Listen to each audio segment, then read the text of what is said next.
Yo, we are back once again. Welcome, everybody. It's Bets and Banter. It's going down. UFC 318. We've got the BMF title on the line. Max Blessed Holloway looks to defend his belt, and he's going against the Diamond, Dustin Poirier. He's 0-2 against him so far. Can he flip the script? We have to find out on Saturday. And you know that we can't do it alone, guys. Bets and Banter. We're going to do it with a great guest. Once again, he's back on the show. Wizz MMA, my brother from another, in the building. How are you, my man? I'm feeling modest today. I'm wearing some sleeves. So anyone in the chat that's calling for sleeves for Wizz, here we go. 1 week with sleeves. Won't happen too often. But feeling good, man. I'm excited for this card. I think there's a lot of good spots and overall entertainment value is there. And we have some big names. We have Dustin Poirier's retirement fight, obviously, in Louisiana. Sending off a legend, going up against another legend in Max Holloway. So how can you not be excited for this card? And then throughout, you see a bunch of fights where you can expect violence.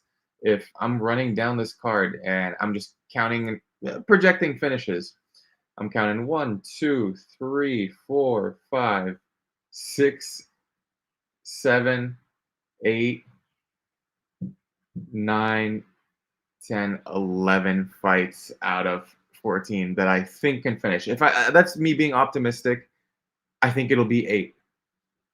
8 out of 14, I'll take it. So really excited for this card.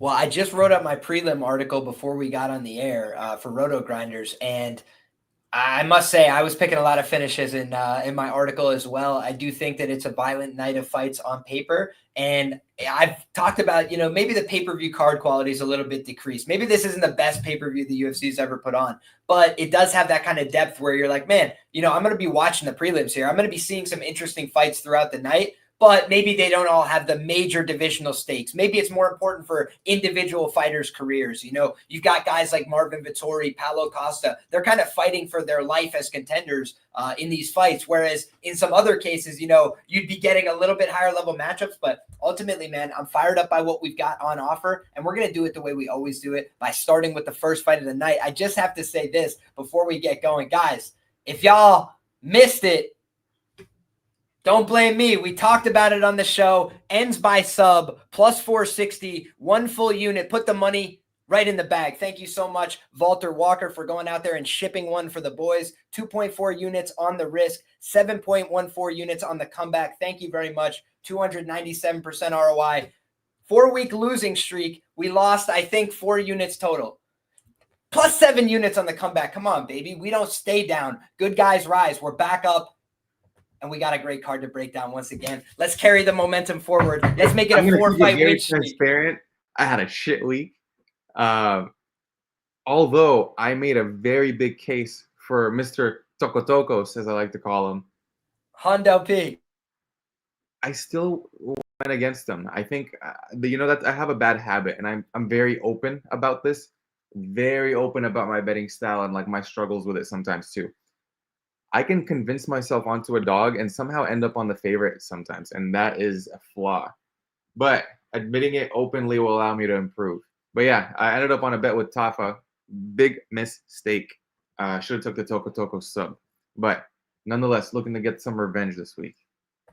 Hey, well, if you watch that fight, guys, you know that Tafa fumbled the bag. He's a known bag fumbler. He had it within his reach. Tokos looked like he was in cardiac arrest to start the second round. He had one takedown attempt left in him, and he got that takedown attempt. So it was a tough look for Tafa that week. He is officially, guys, if you missed last week, we said before, whoever loses that one, unfortunately, was going to get the tag, and it's going to stick for life. The worst to ever do it. The Tafa brothers. I think they can share it collectively. Between the two of them, they're 500 pounds of mediocrity, just not what they were looking for. But, hey, if they get back on track, we'll give them the credit where it's due. But right now, Tafa brothers, officially the worst to ever do it. I said that the Walker clan is greater than the Tafa clan. That is the truest shit I ever done wrote. 2 guys that actually had real chances of being contenders and 2 guys that were absolute pretenders when it came to the Jiu-Jitsu. So, we started once again. Oh, please go ahead. We screamed it from the mountaintops. He's a Magikarp off his back. And a Magikarp he was, dude. Whatever is less than that, before Magikarp evolves, if he's like a tadpole or something, like whatever's lower than that, I think we got to de-rank him on there. If he had white belt jiu-jitsu, things would have probably went okay in that matchup, but it was just less than that. So, Isn't it but crazy? man, we can start let's on start. 318. Let's get it going, man. We got Carli Judice. Speaking of people that might not know the jiu-jitsu, Carli Judice, guys, the one thing I'll mention on this matchup as a potential red flag to just get us started, she has been training, fighting, whatever, since 2021. Now, I will disclose to you guys that I do think Carli Judice is the rightful favorite in this fight. I think she's a dangerous striker. I think she's got a chance to go out there and knock out Nicolle Caliari, just plain and simple, because she's a dangerous striker. She has that volume where she's going to give herself a lot of opportunities if the fight stays on the feet. The opposite side is Caliari is a pretty committed grappler. We saw that in her last fight, by hook or by crook, whether it works, whether it doesn't. She's going to attempt takedowns. She's going to try and take the fight to the mat and force the issue there. And I do think that it's a little bit of an unknown for Judice how her ground game is going to translate at the UFC level. You see people with good athletic backgrounds come in. They spend 4 years on the jiu-jitsu mat. They might start making those real improvements. They might start catching up. But we know that Nicolle Caliari has been competing professionally in mixed martial arts since 2015. And Carli Judice, who's a local fighter who is 1-2 in the UFC, I might remind folks as well, had a couple of split decision losses there along the way. She's going to go out there and try and implement her striking style, but her grappling has not been tested, I think, to the degree that Caliari is going to try to test it in this matchup. So for me, the one thing I was looking at here, you know me, I'm a sucker for plus money. The fight not to go the distance is about plus 170. That certainly caught my attention because I think crispy Carli Judice can knock out a lot of women in this division, throwing 100 plus significant strikes in every 3-round fight. On top of that, though, I think if Nicolle Caliari is to win this fight, it's probably going to come from takedowns. And I don't think there's a non-zero chance to me that Carli Judice just doesn't have it at the UFC level on the mat yet. Right. And that she will, when she's 28, but she's been doing this since 2021 and kind of trying to, fast track a career here. And she's 4-2, right? She's had 6 professional fights, 11 fights for Caliari since 2015 when she went pro. So, by the way, those first fights for Judice, guys, she was an amateur. So it's like she's crammed an amateur career and 6 pro fights into a short period of time. She's active. She wants it. She's getting better. She's training with Bros Namajunas, doing everything right. But I just have my question marks here when you're getting caught speeding, laying minus, 300. It's one thing against Yunesi Dubin, who basically was a meme KO herself, right? It's like, yeah, if Carli Judice is who we think she is, she's a better prospect. She's got better skills. Frankly, if she wanted to submit Yunesi Dubin, I'm not sure there was anything that was going to stop her. So in this fight with Caliari, I think that Judice has better pace. I think she has better cardio. I think she can wear her down over time and knock her out later in the fight. But if Caliari just comes out, shoots the first takedown, and gets on her neck or something, I'm not going to be altogether stunned. Like Jake Matthews, Chidi, and Njokuani. That's what happens sometimes when a big, long, rangy striker gets caught early when they're dry. And it's like later on in the fight, maybe that doesn't happen, but it's just like, hey, we're both, dry as could be. I hop on your back, hard to defend right now. I know jiu-jitsu a little bit better.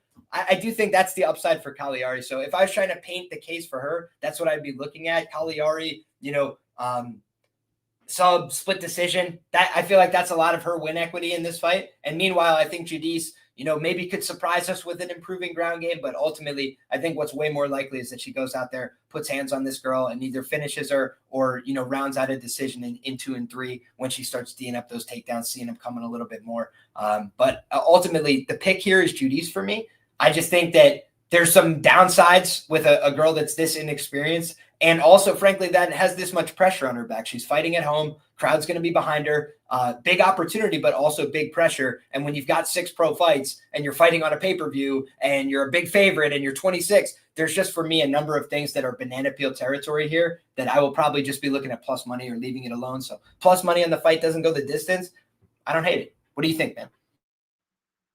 Yeah, I mean, this is going to sound a little funny, but I have a strong opinion on the fight, but I don't really have a strong explanation behind it because it's very just straightforward.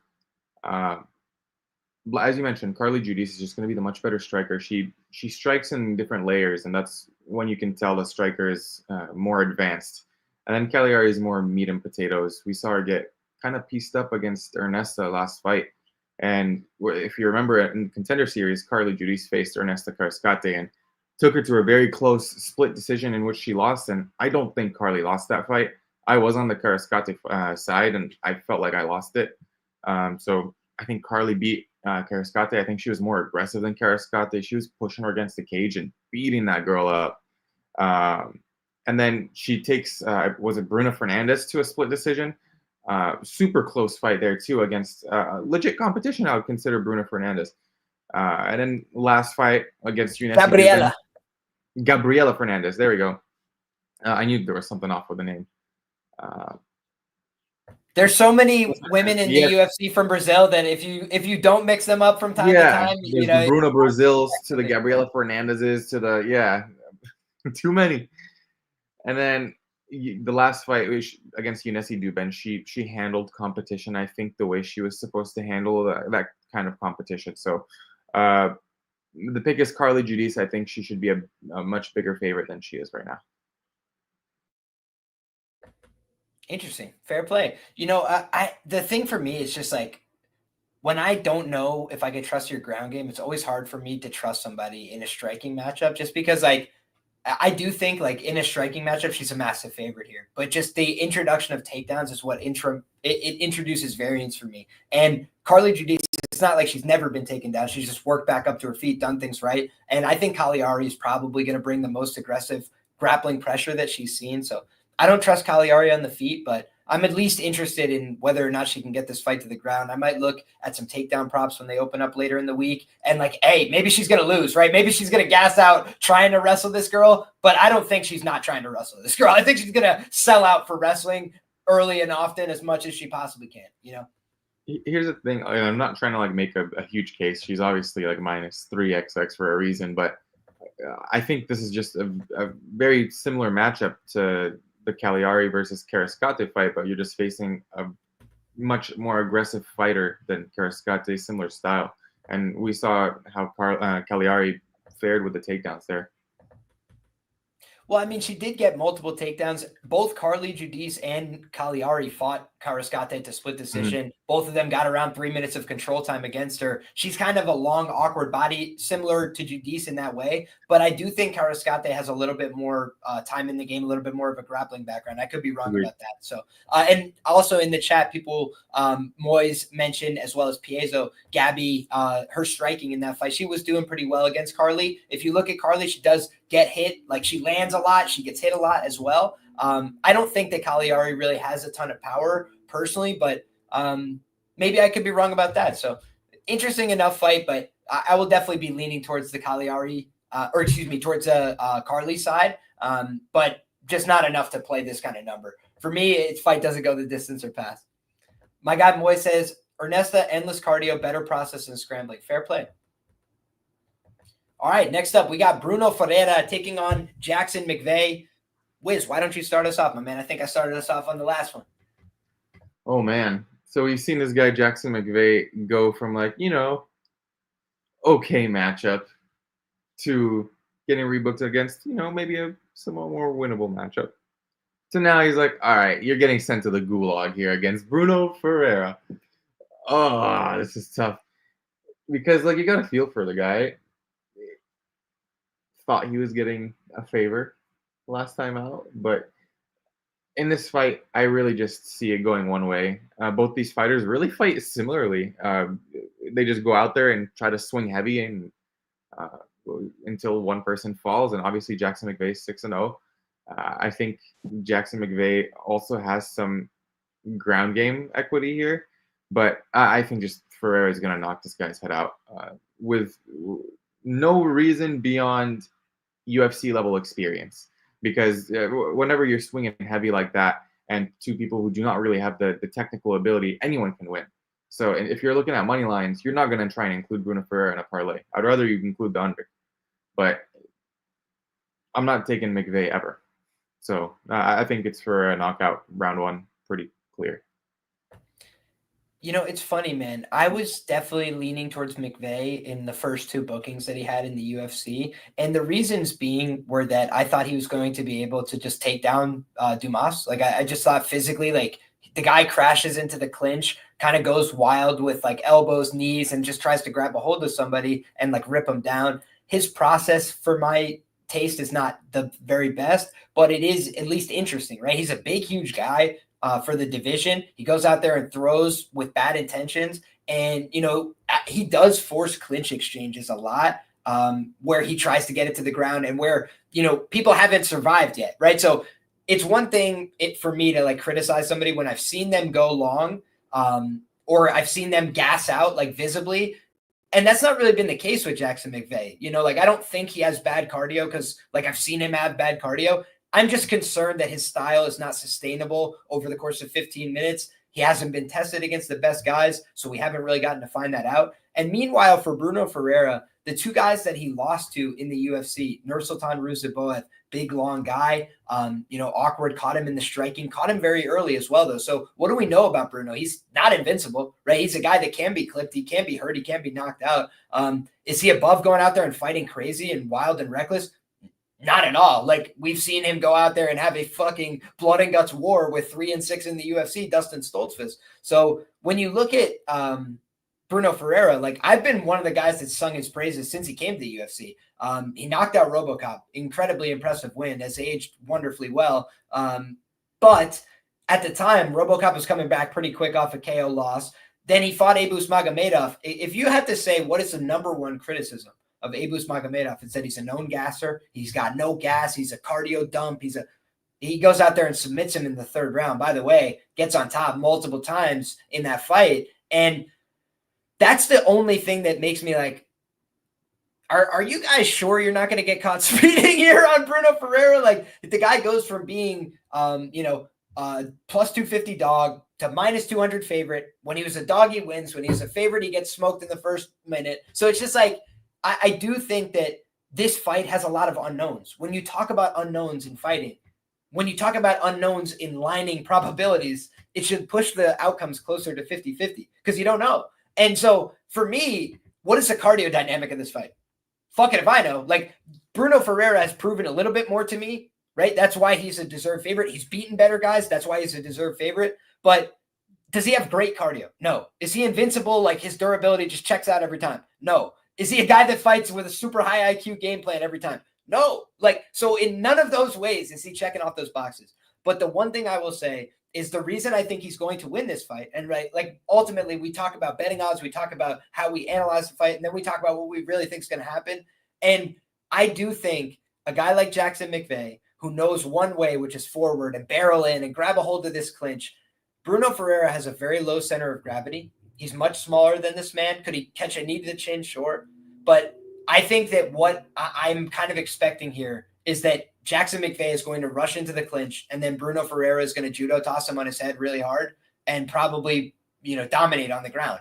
And I could be wrong about this because Jackson McVey has his own grappling background, but just Bruno Ferreira's judo and his jiu-jitsu has been sensational so far in the UFC, except for against Abus Magomedov, who's just a big monster who got him tired, and they had kind of a crazy brawl as well. And then he started taking him down when they were both fatigued, and he was too big and stayed on top of him. So I don't know that Jackson McVey can kind of deal with all that shit that goes on in the meantime and get to that second and third round and start to get on top of this guy. But I'm just not putting it past him, man. It's 185 pounds, dude. These are big guys. They're throwing heavies at each other's head with bad intention. Some man could fall. And so do I think Bruno's faster, more athletic, more skilled? Yeah, I do in all those regards. But it's just a numbers game, right? And so I would make him maybe like hard cut off, like minus 400, Just like I don't know a fight he could be higher than minus 400 in, type of deal based on how he fights. So for me, that's the thing here is it's at the tipping point for me where Dogger Pass money line pricing right now. Honestly, I looked at the prices for the props, dude. They're terrible. I was expecting like ends by sub plus 3 something. I was like, maybe I'll get involved there. Dude, it's like plus 175. Go fuck yourself. That's a disgusting number. Both these guys swing like absolute madmen in the pocket. So I'm not doing that. Shout out to Cameron. He says the size difference and McVey's potential for this to be a quick fire fight. Have me sprinkle McVey round 1. I don't think that's a terrible look, man. Size difference between the two and the aggression. Yeah, man. Like I think that you're well within your rights. If I'm looking for how I'm playing McVey, first of all, I will say when there's a money line of plus 500, I don't get too cute, right? Like I will definitely take the money line if I like the McVey side in any way. But also I would stack that if I'm on that side with the round one, with the ways that I think that he could get it done, And honestly, that the thing I would mention about why I would prefer the money line even to the round one is like, what's to say Jackson McVey doesn't have 15 minutes of cardio and can just beat Bruno Ferreira if this fight gets extended like Abus Magomedov, I don't have that evidence. I don't have that evidence, right? So I can't tell you he's going to. I can't say definitively he is. I could say most guys with that style can't, but this guy fights with this style, and if he's able to go out there and do it, maybe it's one round, maybe he could do it for all three. Maybe he's got Marab cardio, he just never shown it. So it's the kind of thing where when it's an unknown, and you have to price it like that. But we can move along to the next one, my man. We got Ryan Superman Spann taking on Zabul. Oh, boy. Brzeski. The number one bullshit. No, I'm kidding. We have Lukasz Brzeski. I will never disrespect this man. And you know why? My man Lukasz Brzeski cashed me out against Walter Walker. Y'all must have forgotten. We've been Walter Walker whispering since Walter got to the UFC. You understand me? I didn't say Lukasz Brzeski is going to go out there and dominate. I said Lukasz Brzeski via split decision, took it at plus 280, took it at plus 230, and he went out there and by the skin of his fucking teeth. And I will tell you guys, never since that day has there been such a Lukasz Brzeski opportunity. Now, here's the problem. Walter Walker didn't realize that no heavyweights, no jiu-jitsu. And so he was trying to go out there and land some punches and take him down and land some punches on the ground. And what he really should have done is just gone for a heel hook and this guy would have been torn apart. He didn't know that yet. So he went out there and he did all the stupid things. He gassed himself and won. His takedowns got shittier and shittier. And Walter Walker, in my opinion, has a better process, more heart, and more cardio than Ryan Spann. That's my sincere opinion based on watching both their careers. Ryan Spann should knock out or submit Lukasz Brzeski in the first 6.5 minutes of this fight because he's a much better athlete. He's a much more dangerous fighter, period. And he has better UFC experience. He's like 8-6 in the UFC. But Ryan Spann, in my humble opinion, looked like he didn't train for his last fight. Looked like he's showing up fat and happy for these fights. He was already a gasser at 205. If you're showing up fat and happy, you're carrying around more weight, it's going to exhaust you quicker. It's the opposite of, hey, I moved up, so now the weight cut's not killing me. It's like, no, maybe the weight cut wasn't killing you that much, and now you're having, tacos and Doritos and whatever else and chilling, and then showing up to hey, I got a fight in 2 weeks. Maybe I should, hit some miles or something. Maybe he's doing the hardest training camp of his life. And if he is, nothing but credit and respect. But again, all I can go is based on what I've seen in the cage. I didn't see anything in the cage from Ryan Spann in that last fight that really got me fired up to ever go lay a minus price tag next to his name. And I've said before, I think he's a certified bag fumbler. Straight up. I think he's a certified one mistake away from checking out of the fight mentally. And I also think when you look at his decision equity in fights, I don't want this guy if a fight goes past 7.5 minutes because he's exhausted, he's sucking wind, he's looking very mediocre out there, and he's taking Sam Alvey to a split. He's taking Anthony Smith's ghost to a split. Again, it's like, I'm not trying to be disrespectful at all. I'm just trying to call it how I see it. And Anthony Smith is out there doing no offense, and he's out there having success because Ryan Spann is standing there in near cardiac arrest, just huffing wind in front of him at 205 pounds. So now I'm expected to believe he's got better cardio and more consistency and a better process at heavyweight. I think Lukasz Brzeski could get knocked out by anybody in the division. I think that's fair to say at this point. And I think Walter Walker is not that great a striker. That's why I thought it was a good matchup for him. I was like, I'm almost certain Lukasz is going to outland him at distance. He's going to land more shots, strikes, opportunities, and he will work back up to his feet if he gets taken down. That's the whole premise for the bet. And in this fight, Ryan Spann does not really push the grappling. So could he go out there and submit this guy? Yes, in my opinion. But Lukasz Brzeski he's not as bad a grappler as you'd think. He is not a good grappler, right? Certified not good. He will get taken down. But he does most of the right things to just work back up to his feet, which most heavyweights don't do, right? Most heavyweights just, you took me down, I might as well lay on my back for the rest of the night. He at least gets to a base, fights hands, stands back up. It's like he works back up to his feet. So I think if he works back up to his feet, Ryan Spann will be like, all right, I lost. Like if he defends a submission, Ryan Spann will be like, I lost. And if he gets knocked down and gets back up, Ryan Spann will probably be like, I lost. So in all those cases, I don't want the big minus price on Ryan Spann. If I was playing anything on Spann in the under 1.5, like maybe. But if you really want to be contrarian, if you think Ryan Spann could get another split decision on the cards with the bull, maybe you take the GTD or something. But it's just like, for me, I'm waiting to see the first round of this fight play out. And if Ryan Spann is sucking wind and he didn't finish Lukasz Brzeski, take my money. Let's find out. Because I know that this guy is a certified bag fumbler. How about you, brother? Oh boy, so all I have to say whenever one of these fights come up, and by one of these fights I mean one of these notorious bag fumblers, one of the notorious gassers, the big question marks of the UFC. And man, Ryan Spann in an alternate universe, I feel could be worthy of like a solid top 10 spot in the UFC. In an alternate dimension. He knocked out Dominic Reyes like not that long ago. I'm telling you, bro. I feel like this guy. That's why you have to pick him to beat Lukasz Brzeski, in fairness. If you ever have beaten Dom Reyes and you don't knock out Lukasz Brzeski, it's a pretty disrespectful thing to do to Dom's legacy. So we're going with, in this fight, we have one of the biggest question marks in the UFC against one of the biggest bag stealers in the UFC and Lukasz Brzeski. So it's like, what's going to give? No, I mean, in all seriousness, I think if Ryan Spann has a pulse and trained, at all in this camp, seriously, I don't think he should have any trouble in this matchup, as long as he ends it within the first round and a half. Because I think that's just Ryan Spann's cage time. Like once it goes past 7.5 minutes, he's just, all right, guys, I have to go do something else. Because his cardio falls off a cliff. He slows down. He doesn't throw no output. He just gets jabbed up or finished. And in the case of Lukasz Brzeski, he's not going to finish Ryan Spann. He's just going to, attritionally hit the guy throughout the 3 rounds if he does gas out.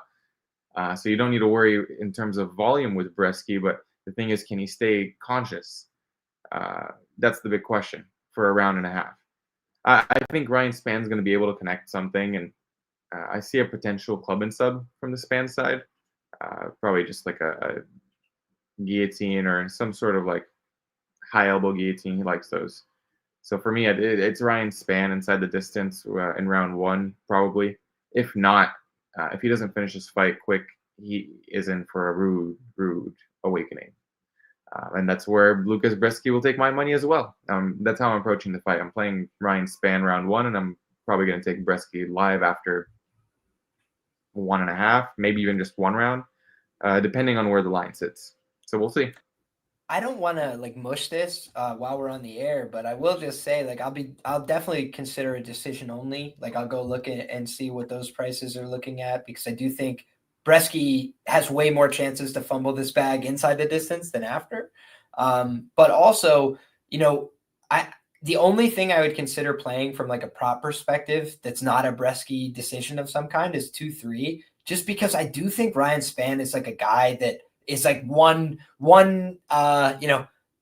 big jab away from just being well, it's not my night. In round 2 or 3, even Waldo is not a known huge knockout artist. He's just not. You go look through his UFC career, he's a guy that takes people to decision in their 40s. And meanwhile, Ryan Spann was give me the check. I'm out of here. Thanks anyway. So, hey, wish them both best of luck. But for me, it's the bull or pass. And the bull is number 1 bullshit. So I'll probably be passing until live. But that's what we got. Next up, man, we got Jimmy the Brute Crute taking on Marcin Prachnio. And I mean this from the bottom of my heart, dude. If Jimmy Crute can't beat this guy, it is so time to retire. It's beyond time to retire if that's the case. Jimmy Crute used to be a good fighter. I think he started his UFC career 4-2 or something. But in the subsequent fights, he's 0-2-2, right? My guy's been going to draws. My guy's been losing fights. And so now he's 4-4-2 in the UFC. Things are not going so well for the Brute. And, he risks going into negative territory if he loses this fight, right? So critical fight for Jimmy Crute. How do you see it going down, Wiz? Brother Liam, if Jimmy Crute does not win this fight, I think I might do something.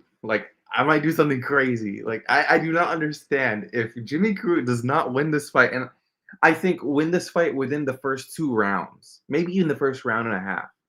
I just don't understand where he goes.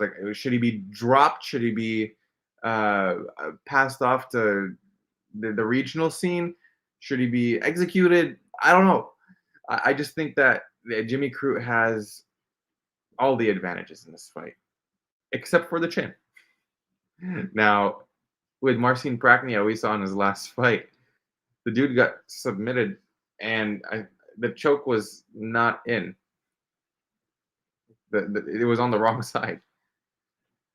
So I just do not know how Crute could fumble this, but it's Jimmy Crute at the end of the day. So yeah, I just think Crute wins by submission. The grappling advantage is huge here, but the line indicates that if Jimmy Crute does not finish his fight early and allows Marcin Prachnio to take him late, he's going to start gassing out, and Prachnio may land a couple of big body shots like he always lands those kicks, and it may do something to Crute. Maybe it hurts him in round 3. So maybe I'll take a Prachnio round 3 stab. But in all seriousness, I think this is Crute all the way. Yeah, man. The thing is, Prachnio's been getting finished in round 3. The guy, I think, is basically mostly resigned to either a lucky knockout or winning by decision.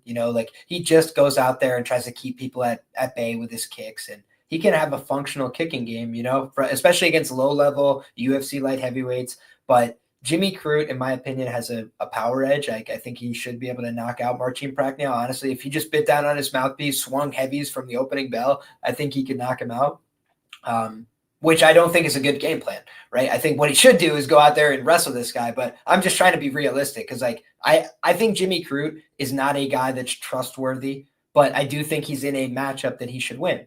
So I just got to call it the way I see it. You're never going to catch me speeding with Jimmy Crute. I had Jamal Hill plus 140 against this guy. I've been woke, but when you look back, it's Jimmy has had, some tough runs, go out there, 10-8 the guy in the first round, huff and wind in the second, go out there having some success against Smith, your leg gets shut down, you're falling all over the place. He's a guy that fights hard.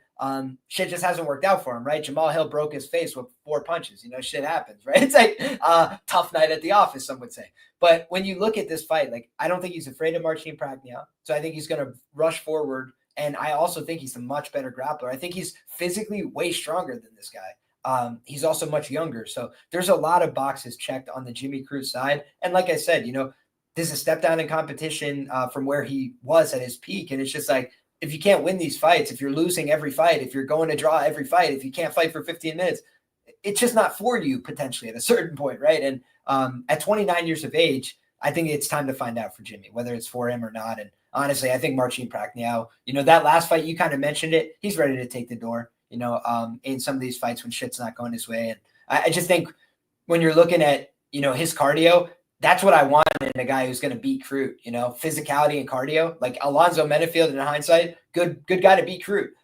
But Marcin Prachnio doesn't really have either of those. So, unless he's able to just make this a stand-up kickboxing match for 10 minutes, I think he's going to lose pretty bad. And even then, I don't think that's a guarantee he wins it. So, for me, he's drawn pretty thin here to a decision.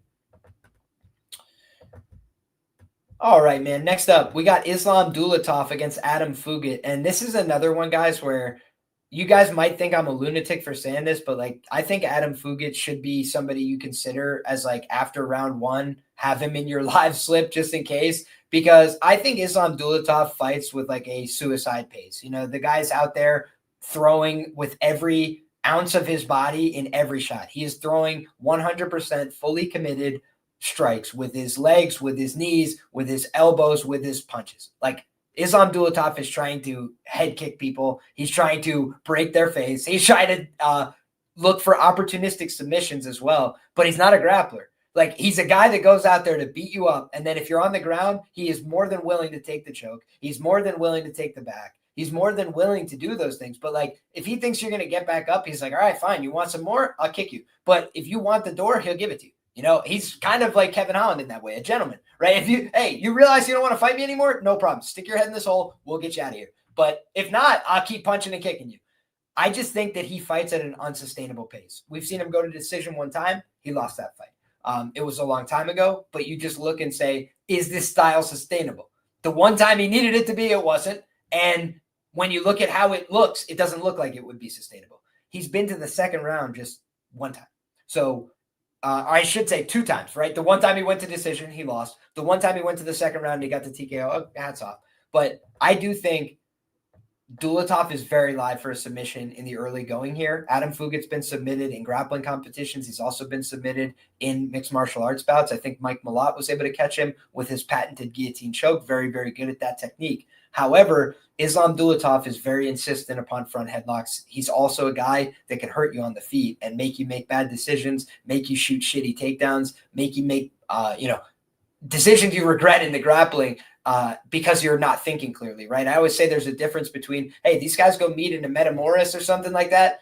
Fair play. Might look a little different, but we're going to be punching and kicking each other in the head before we start grappling here. And I just have a feeling Fugitt's going to get hurt and probably put himself in bad situations. But I will also note Dulatov sub opened up at plus 500. I was interested. It got cracked. Whoever did that, I hate you. I'm just kidding. But it got cracked like 20 minutes before all the domestics open their numbers. So it goes plus 500 down to plus 3XX. And then all the domestics open plus 3XX. I was like, whoever did that, you suck. Like, we all had so much more equity to get. But in any case, you look and you just say, like, does it make sense? Like, yeah, like I see why people bet that line, like plus 500 on Dulatov sub when the guy is massively favored to win the fight. He's massively favored to win it inside the distance, massively favored to win it in round 1. And it's just like, wait, have you guys not looked at his record? He submits people almost as frequently as he knocks them out. And any of the fights that you watch, guys, where he knocks somebody out, for the most part, like I watched probably, 4 or 5 of his, 12 fights. And he's hurting guys and then looking for submissions on the ground. Like he's like looking at the choke and he's like, maybe it's not there. And he lets him back up. But it's not like he's not thinking about chokes, offering them up constantly. So I think that it would be foolish to think, he's just limited to the knockout in this one. So Wiz, how do you feel about this one, my brother? Is Adam Fugitt a dead dog or does he have a chance? Because I will say he's fought way better competition. Good guys in the UFC have beaten him. Mike Malott, Mike Morales. Like you're barely finding losses between those guys. But the guys he's beating, they're ultimately just not really proven UFC guys. So he's got a lot of questions to answer here. What do you think? Yeah, I mean, looking at Fugitt, last fight against Josh Quinlan off the juice. He won by split decision, but I personally didn't really score the fight to him. I thought Quinlan won that fight. It was close, though, so I'm not really going to make too much of an argument there. Loses to Malott, beats Kinoshita by KO. A lot of people were actually on Kinoshita there, so impressive win. He was a high prospect at the time. He was a bright prospect, and then we kind of saw how he fared out. Got knocked out again. So with Fugitt, I think the issue he will have, where he usually finds success in other fights, is he tries to slow everything down, and he almost is like the Trey Ogden type, where he'll hypnotize people into his own game plan and slowing the fight down. It's just not going to work here because Dulatov does not allow it. Dulatov knows one pace and it's just go. So he's going to go and he's going to be in his face. He's going to throw 100% straights. All he throws is straight shots. He mixes up like maybe one hook in there, but it's a lot of straight shots for Dulatov, which I like. I mean, if you're going for the kill, you want to throw it straight. It doesn't really have any head movement though. So I do think that he could get caught sometime in the future, but I just don't think the spot's here. I do have like around plus 415, I believe it is, for the submission. So I have Dulatov sub there. I have Dulatov to win this fight in round 1 by sub. That's just how I see it happening. Hey, you got a better number than I've seen anywhere so far on Dulatov. So well done, my brother. I've been finally. I'm like, hopefully they'll open one of these prelims with a shitty one. But so far, bro, the domestics have been very careful with this Dulatov character. They are respecting his numbers, no doubt about it. I would too. He's some sort of model, I hear, like a Versace model or something. He's the next Alan Chauvin. He's the next. If anybody knocks him out, they're gonna get shot with a shotgun by Dana White at the Black back. Panther. No, bro. Not Black Panther. The next. What's his name? 205. Black Jaguar. Oh, Ulberg. Yeah. Next model type guy. You mean the future world champion, Carlos Ulberg? I wouldn't be surprised if he gets a title shot soon. But first and foremost, my brother, I have to mention this. We don't always talk about totals on this show, but like one of these prices is wrong in my opinion, because you have Dulatov minus 600 basically across the board, and the under 1.5 rounds is available minus 173. And guys, when I tell you Islam Dulatov fights like something's burning on the stove, please believe me. Please believe me. Like, does it mean he's going to finish Fugitt? No, I can't make that 1-to-1 guarantee. But I'd be really surprised if he doesn't fight like he's desperate to kill him in the first 5 minutes, because he fights everybody like he's desperate to kill them in the first 5 minutes. So just something to keep in mind for y'all that like totals out there.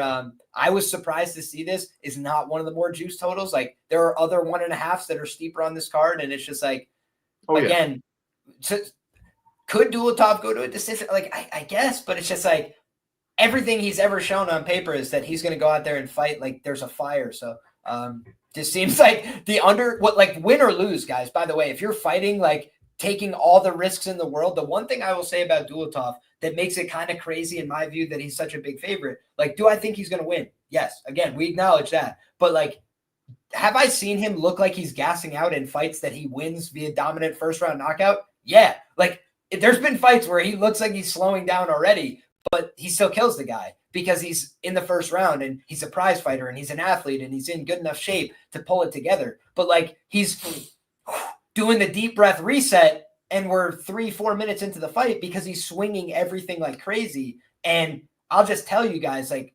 sustainably in the UFC, you don't do that, right? Like you don't fight like you're in a fire because most guys can't get everybody out of there.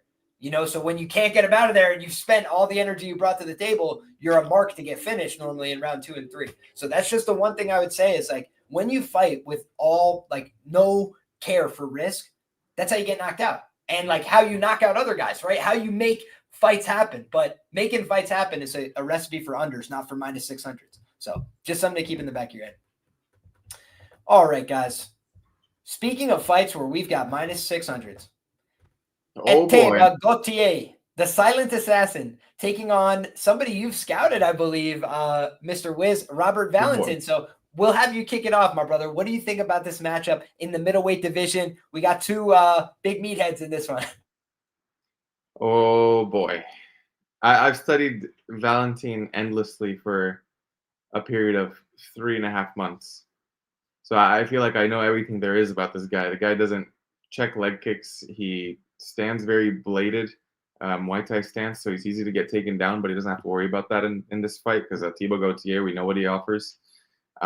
Dude is next level scrambly in the jiu-jitsu if he does get taken down or if he decides to take this fight to the ground, wink, wink, which is where I'm going with this.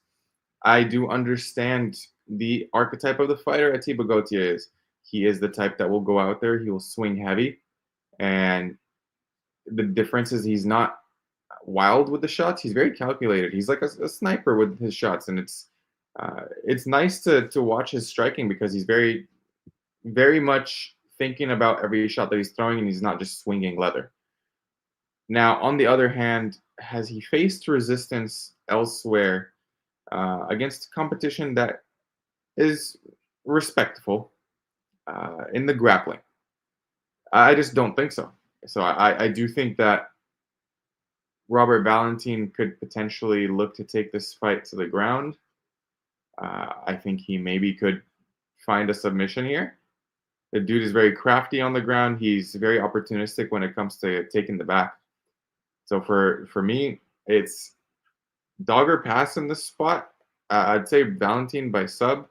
But, I mean, we can't overlook the overall possibility of Gautier just deading him in the first round. That's what the line indicates. That's what most people think is going to happen.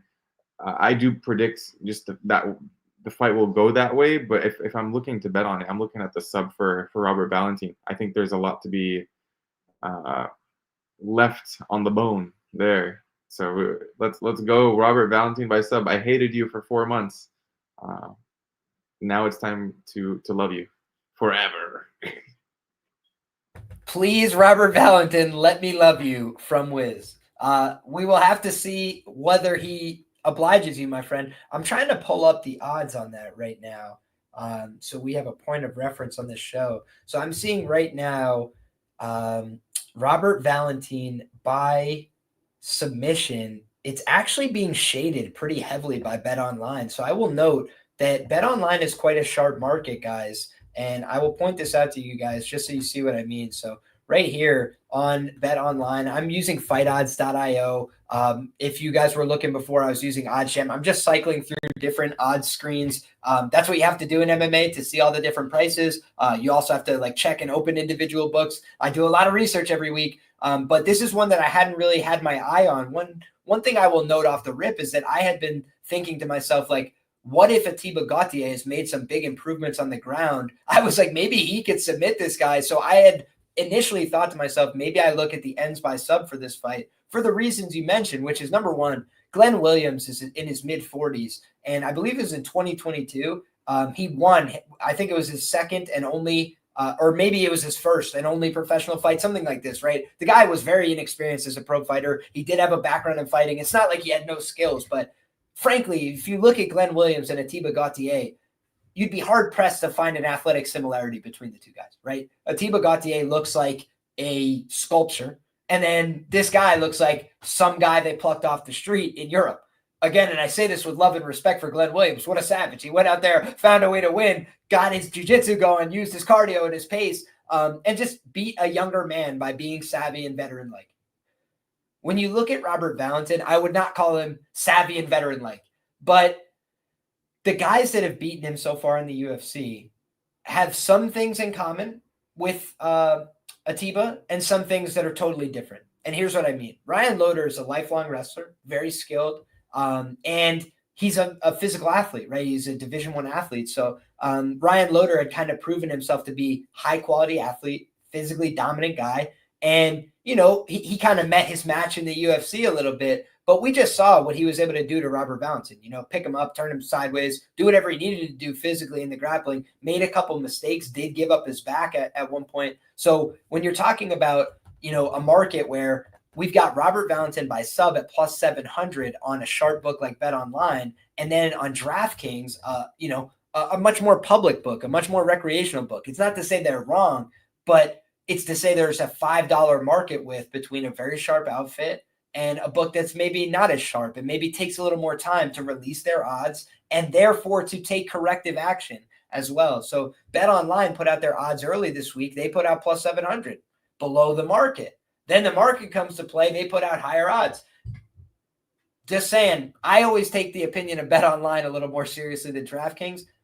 Everybody's mileage may vary, right? But that's just something to note here in this matchup. And I look at a guy like Robert Valentin. What else does he have on tape? He got dominated by Torres Finney. The thing that I think is a positive for him there is he didn't take much damage, right? Like ultimately, that was the criticism of Torres coming out of that fight. He dominated him physically, right? Like, he literally didn't let Robert Valentin do anything, which is a good thing, right? It's a fight. So it's I hit you, you don't hit me. He wasn't getting hit very much, right? He was really dominating the control of the fight. But the criticism was maybe not enough damage. And so when you look at Ateba Gautier, I think his ability to control is not as good as Torres Finney. Like, I would be surprised if it's as good, right? Torres Finney, another guy, certified wrestling background, a guy who has the ability to go out there, take people down, hold them down. And so I look at Ateba Gautier as a physical, dynamic freak. I think he's probably stronger than Valentin. I think he's probably more durable than Valentin. And I think he hits harder than Valentin. So I think Ateba Gautier has the tools to go out there and finish this guy. I think, frankly, in the early going, he has the tools to pick him up, turn him sideways, and throw him out of the octagon if he wants to.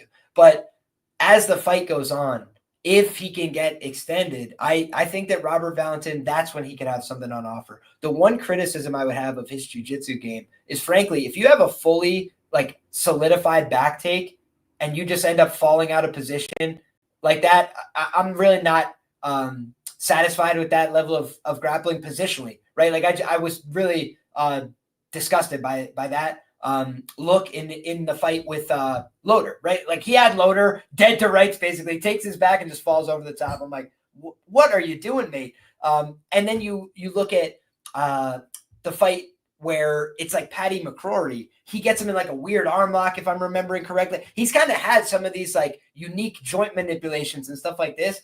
And fucking Ateba Gautier, it's like trying to manipulate a piece of steel. You know, like I just don't know that joint locks and things like that are going to work. I think you got to choke this guy, right? Because if you cut off blood, air to a guy, you know, this muscular, I think that's the way you get it done. But I kind of struggle to get a feel for how Valentin is going to weather, you know, the early storm here, because physicality has been a real problem for him. And the thing that I think is different about Ateba Gautier than those other guys, I had mentioned some of the things that are worse and different, right? Like his wrestling pedigree is just not as good.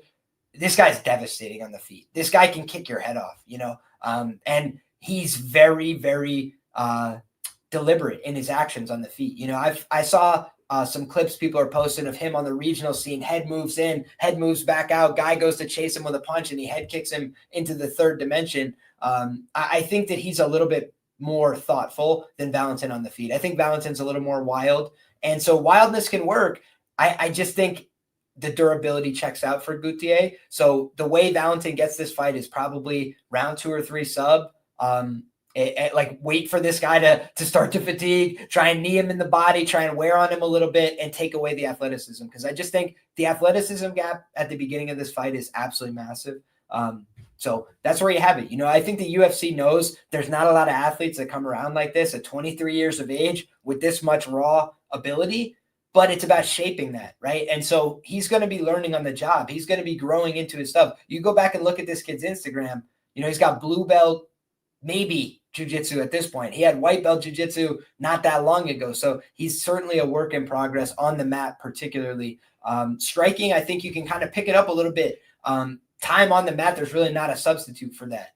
You gotta take your licks, right? You gotta get beat up. You gotta find out what it's like to be pressured on bottom. And I think we saw with Ateba Gautier and Glenn Williams, if you can get on top of this kid, if you can put a little doubt in his mind, if you can make him tire out a little bit, he becomes much more human. So that's the path for Robert Valentin. I'm not sure he's going to get long enough to get there. So let's find out, man. It should be a crazy scrap. And I know that you like the sub. So if y'all are interested in that, domestics, y'all can get a good number. And I'll certainly be looking at the end sub, price shopping that a little bit, see what I can do, because I think both guys might be willing to grapple here. Ateba Gautier on the Contender Series was on top in the full guard, you know, like pretty willing to stand on top and just rain down some ground and pound his opponent. With all due respect, kind of was ready to get out of there, and who could blame him, right? He was kind of just taking a whooping. But like, if he had just passed that guy's guard and locked up like a head and arm choke, I think that guy would have tapped too, you know, like, so I don't think he's like jiu-jitsu savant. I do think he's working and trying to get better there. And I wouldn't be surprised with a kid like this, 23, super athlete, if he's getting way better fight over fight. And the last thing I'll mention here, when you have a lack of talent, it can sometimes be made up for with a excess of horsepower. Francis Ngannou, I don't think anybody would say his jiu-jitsu was lighting the world on fire when he got to the UFC, but he damn near ripped a man's arm off because he has strength and physicality that most heavyweights do not have, and he got a Kimura finish. So again, do I expect Ateba Gautier to go out there and process grapple Robert Valentin? Fuck no, because I do think his grappling is a work in progress. But would I be altogether stunned if he like hurt him and just like ripped him to the ground and grabbed a hold of his neck and the guy's like, please let go of me? No, that I could kind of see. So that's the reason why I always look and see if I can get a similar number on the end spot. Anything you want to add before we move to the next one, brother? Yeah, one thing I forgot to mention in my breakdown, Ateba Gautier likes the clinch a lot, and I think that's going to be Robert Valentin's best position. So anytime this fight is in the clinch, I think Valentin is live to knock Gautier out. The dude has some very nasty elbows. We were game planning over and over against this elbow attack because it's very unpredictable. It could start out in the open, which that is where Gautier I think is going to be able to snipe him. But if it's in the clinch, I really feel like Valentin is going to hurt this guy. Yeah, and they're giving Valentin less than a 20% chance to win the fight, So if you think he's got a shot, they're giving you playable lines, right? That's all I'll say. But next up, man, we got Francisco Prado taking on Nicolle Veretennikov in a battle of two guys that need a win like they need oxygen. My goodness. Been tough sledding for these two guys in the UFC, right? Nicolle Veretennikov loses a split decision to Danny Barlow. Then he got straight up ran for his paper by Austin Vanderford, bro. That was not close. Beat his ass, embarrassed him, kind of punked him. At the end, Veretennikov made an ass of himself. He's like trying to push the guy after the fight. It's like, bro, just hang your head in shame on this one, dude. It's already over. You don't want to fight this guy. You found that out the hard way already, So I didn't like any of that. And I feel like the UFC probably didn't care for any of that post-fight antics and bullshit either. And he's 35, time's up for him. Like, if he doesn't win this fight, it's definitely over, I feel, in the UFC. But in any case, I think they like Francisco Prado. Unlike Ateba Gautier, he's not a physical dynamo for the weight class and all these kind of things, but he's 23. So he's still a work in progress. He's at American top team, not Manchester top team, right? Fine team, best team in the sport, like right up there, arguably the best team in the sport, certainly arguably, and producers of world champions, producers of top contenders for a long time at a high level across multiple organizations. ATT is fucking legit. And Francisco Prado at 23 is training there, trying to get better. And one thing I always ask myself, have I seen evidence of improvement? The guy's going out there and hitting fucking inside trips on Jake Matthews, looking like he knows how to wrestle. I'm like, whoa, where'd you get that? How'd you do that? I honestly thought that Francisco Prado put out an admirable product against Jake Matthews. We just saw Chidi Njokuani, a guy with a bunch of wins, struggled, right? We've seen a bunch of guys struggle with Jake Matthews, is the truth. Like, Jake Matthews normally struggles when he steps up in competition, so people meme on him a little bit. He had one really egregious loss, and we'll call it egregious because of who Jake Matthews is and where his normal standard is to Matthew Semmelsberger. That was an egregious loss. But outside of that, he's been pretty damn solid in the UFC, like real wins for a long time. And so Prado went out there. He tried to land boxing, and he got outboxed by a better boxer. He tried to wrestle, and he couldn't out-grapple a BJJ black belt who's been in the UFC for 21 fights. But Nicolle Veretennikov just got ran for his paper because he looked like he didn't know how to wrestle and grapple super good, right? And if you guys are old enough to remember, like I am, the time he fought on Dana White Contender Series, he actually fought Michael Morales. I believe Michael Morales was 19 years old. If I'm wrong, he was 20 or something, but he was a very young man. That's what I know for sure. Michael Morales, very young man, young in his career. And Veretennikov goes out there, takes the first round off him because he knows how to strike, and he's got a little bit more experience, and he's got a little bit more tact. He's a little bit older. So he's out there. He knows what he needs to do. He's striking well. So Michael Morales goes, fuck this, and I'm going to grapple this guy. And he starts picking the guy up and turning him every which way but loose, throwing him over his head, suplexing him, dominating him physically. And Francisco Prado, the problem I have is that he's not as big as these other guys that are dominating him physically, right? Like Austin Vanderford's a big-ass man. He dominated him physically. Michael Morales, big guy, strong guy, way underrated in the wrestling, dominated him physically. So those, I say, like, fair play, to Veretennikov in a way.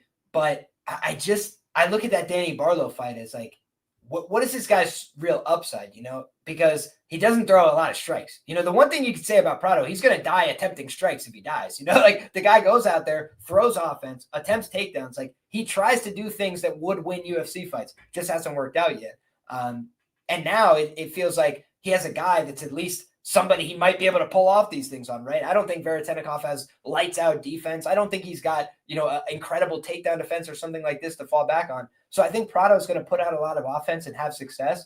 I'm just a little worried that he could get clipped on the chin. He took a lot of damage in his recent fights. His defense is not all that good. He presents himself a lot offensively. So at 23, I kind of think he's got the ability to still take these shots. And if that's the case, I'm just going to take the guy who I favor to work harder, to do more offense, to try more over the course of the full 15. And I think that's Francisco Prado. But I will acknowledge that this fight, I initially thought Veretennikov was the side. I initially even thought Veretennikov could have grappling success. But then I rewatched the Jake Matthews fight, and I'm like, Jake Matthews didn't try to grapple with him. And when he did have to grapple with him because Prado pushed it, he got taken down, and he had to work his way back up to his feet.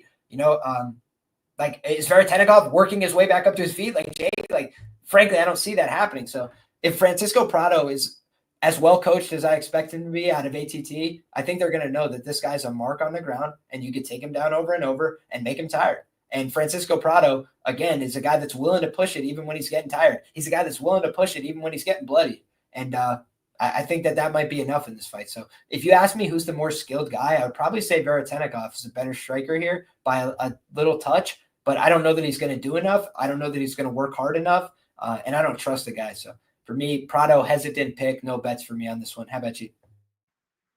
Yeah, I'm very familiar with the Veretennikov's game. I used to train with him years ago at King's MMA. And I believe he still trains there. And, it's just, like you said, Francisco Prado is just going to be there. He's going to be doing much more, whether it's staying in his face, throwing the boxing. He doesn't really mix it up too often, but he does go to the wrestling sometimes, and he has it in his back pocket if he needs to use it, whether defensively or offensively. And Veretennikov, we saw him get almost dominated against Vanderford. And yeah, I understand Vanderford is a big body and he's huge. He used to be a 185er, and I think I'm actually wrong. I was about to say. No, I think he was at 185 until he lost to Gegard. Yes, he was, but I was actually also going to say he might have also fought once or twice at 205, but I think that's someone else that I'm thinking of. But nonetheless, Francisco Prado is not going to have the same physical advantages that these guys that Veretennikov struggled against had, but I do think that he's going to have a little bit better striking than the guys that he struggled against. Prado's there to get hit, which is one reason why I'm hesitant to play the money line even at slight juice, because sure, he's 23, but the issue is the chin can expire at any point. It doesn't matter whether you're 23, 24, 20. You do have a little bit more of an advantage when you're younger because the chin doesn't age as quickly. But if you're eating all these shots over and over and over again in every fight, it's alarming. And Veretennikov has power, and this guy has some pretty good striking technique. But early on, if he's able to land on you early, then you have an issue. And if his power is affecting you, then he's most certainly going to try and put you out early. But if Prado is able to weather the storm, and if he's able to pressure him and get Veretennikov on the back foot and make him work and really drown and drain his cardio, I can expect Prado to win this fight. It's a big if. That's my issue, and it's a big if whether his chin can hold up here. So I just have to stay away, but rooting for my guy, Nicolle. Yeah, man, and I gotta say, like, Veretennikov, he didn't really get put out by Vanderford. He just got beat up, kind of got exposed on the ground. And I do think size matters in MMA, right? So, like, I think Prado getting takedowns is possible. I just don't know that, like, dominating him physically is going to be easy, right? And when you look at the price, you're being asked to pay for the privilege of backing Prado, and he is 1-3 in the UFC, and his only win is at lightweight over in his Itar brother, which I don't know how much he really rate out. And meanwhile, the losses for Veretennikov, they're all pretty quality as well. So even if you look back, he hadn't been finished prior to that Vanderford fight since 2014, fighting in M1. Like the guy has been around for a while. He's got 9 knockouts to his name. He's got some power on the feet. But ultimately, I do think Prado's got a pretty brick chin. I think it'll last him for a little while longer. And we'll have to see in this fight, right? I think it'll be tested a little bit. But I think Prado's game is going to edge out a close decision here. That's the way I see it going. But I certainly think a close line makes sense because I expect this fight to be competitive. All right, man.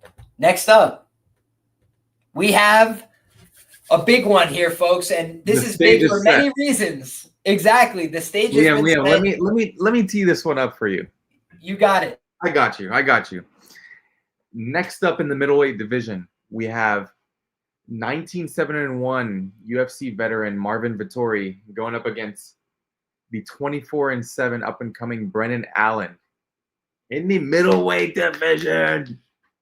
Liam, the stage is set.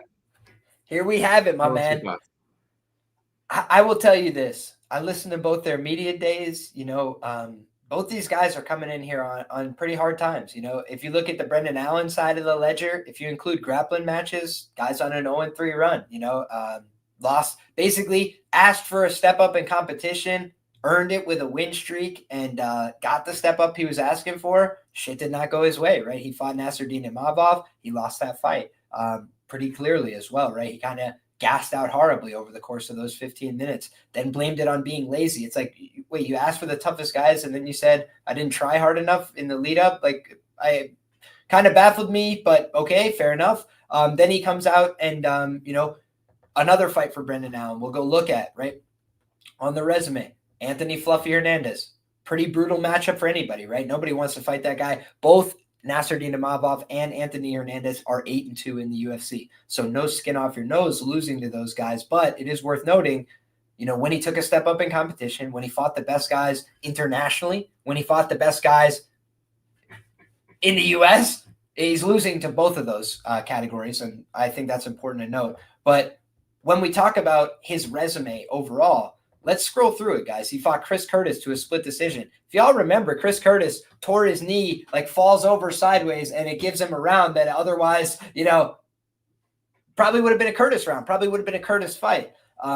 So he could have been on 3 actual official losses. Instead, he gets the split decision. Hats off to him. By the way, that makes him 1-1 with Chris Curtis, a now welterweight in the UFC who brutally knocked him out the first time that they fought, which I think is important to mention. And then we scroll through. He beat Paul Craig. How's that win aged? Paul Craig is fighting for his UFC life in his next fight, no doubt about it.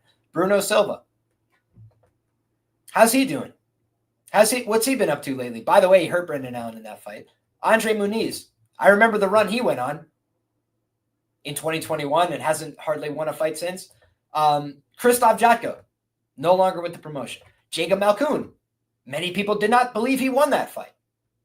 I thought it was kind of a hose job, but that's the way it goes, right? Sam Alvey. Hey, hats off to the GOAT Sam Alvey over in Karate Combat. He just doesn't know the jiu-jitsu anymore. Fair enough. No problem. We'll give him a pass there. Then he lost to Chris Curtis. He got knocked out. He beat Punahele Soriano, one of his best wins of his UFC career, right? One of the only guys he's beaten with a clean winning record in the UFC that's still on the roster. He fights at 170 pounds, right? He's moved down. By the way, he's had more success since moving down. He was a negative fighter in the UFC, I believe 3-4 as a middleweight. Now he's 2-0 in the welterweight division. A whole new shine on Punahele Soriano. But let's be honest, at 185, he wasn't big enough.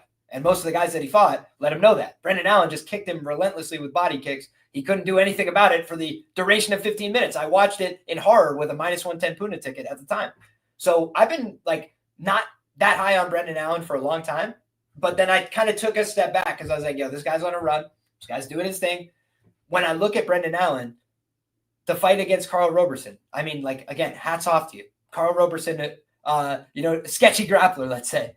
Sean Strickland fight, guys. When's the last time Sean Strickland knocked somebody out? I'll wait.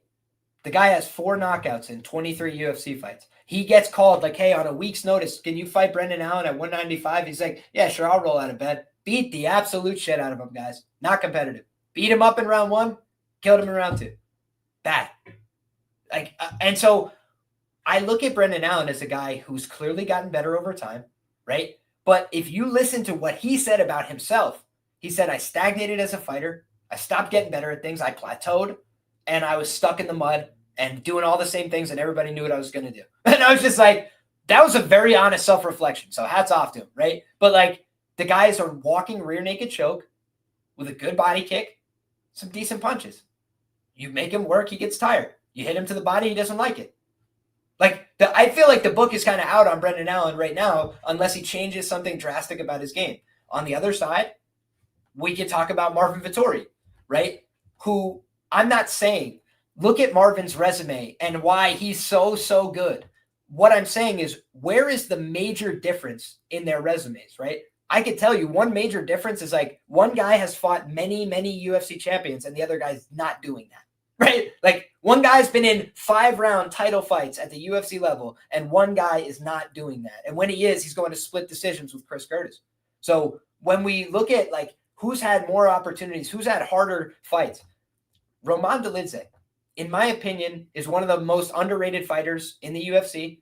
I had been betting him back when he was like a minus 180 favorite to beat Lariano Staropoli and guys that had no business in there with him. And I was betting him as a plus 130 against Kevin Holland. I was betting him as a plus 135 against Marvin Vettori in the rematch. You know why? Because I said the first time he fought Marvin, I thought it was going to be close, and I thought they robbed him blind. That's the truth. But when you look back at it, he fought Roman Dolidze, and Roman Dolidze absorbed like 100 plus significant strikes in that fight, but many of them were leg kicks and body strikes, and judges don't normally judge that. So I was surprised it was a unanimous decision for Marvin. I heard people say this week, why did they even rebook the Dolidze fight? But guys, that's why. They rebooked it because they were like, I don't know if that was a fair result, right? Dolidze, in my opinion, like he lost to Nasruddin Imavov.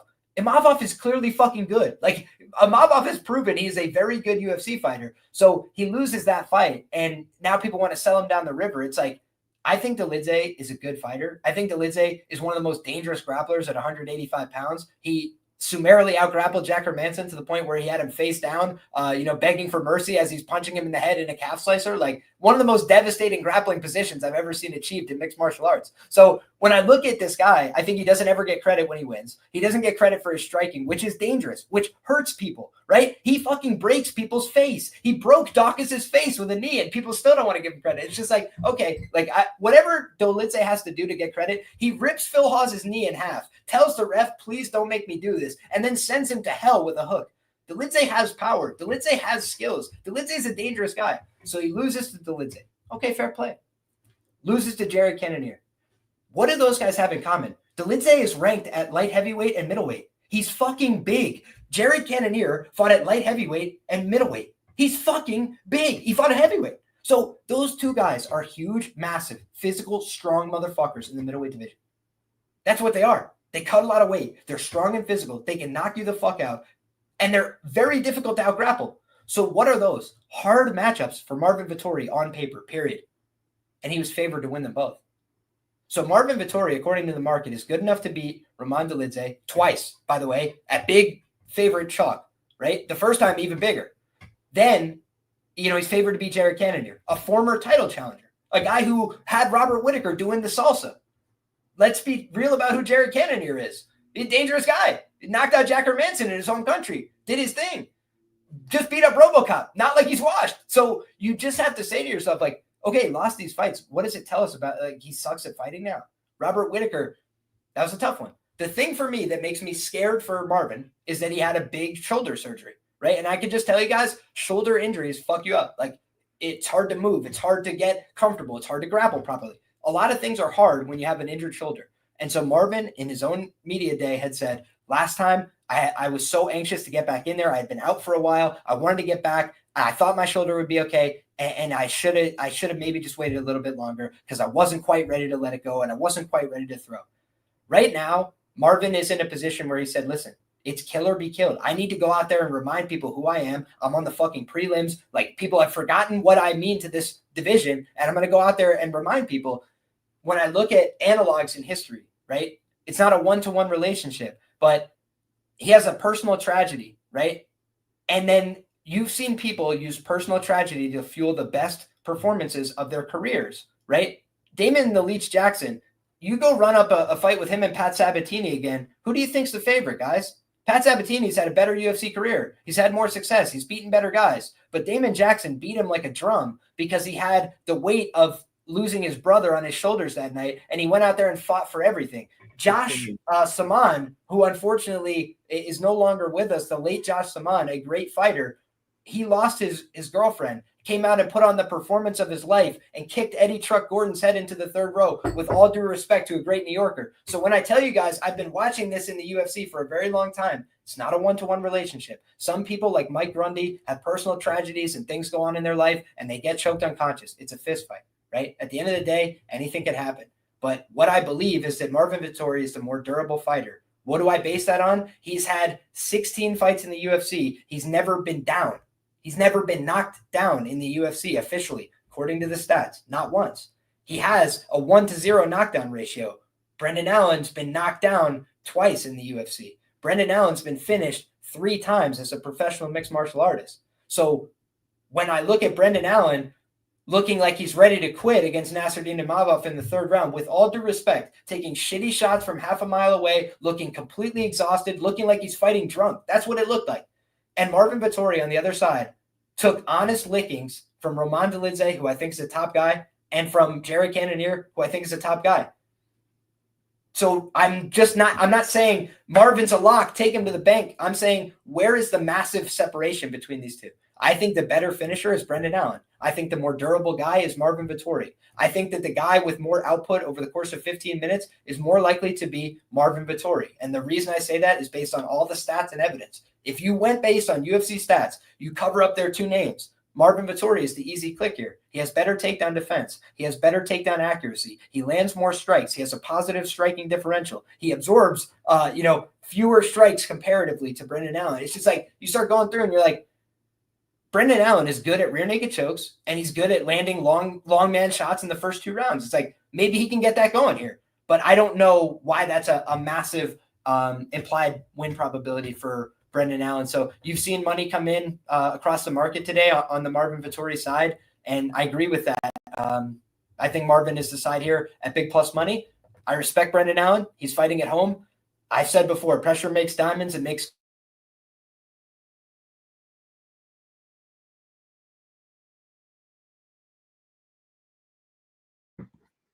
Did we lose him?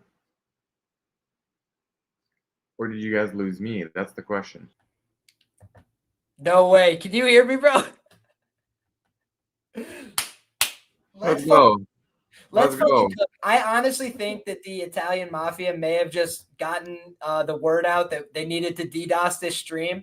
I'm kidding, of course. My Wi-Fi just fucking shit the bed. Fuck Spectrum. We've called and bitched at these motherfuckers about 100 times in the last month, and our Wi-Fi continues to be absolute garbage. So overpaying for service that doesn't work, that's the American way, baby. But the Italian way is to come out and chase the dream. Italian dream, Marvin Vettori, plus 175.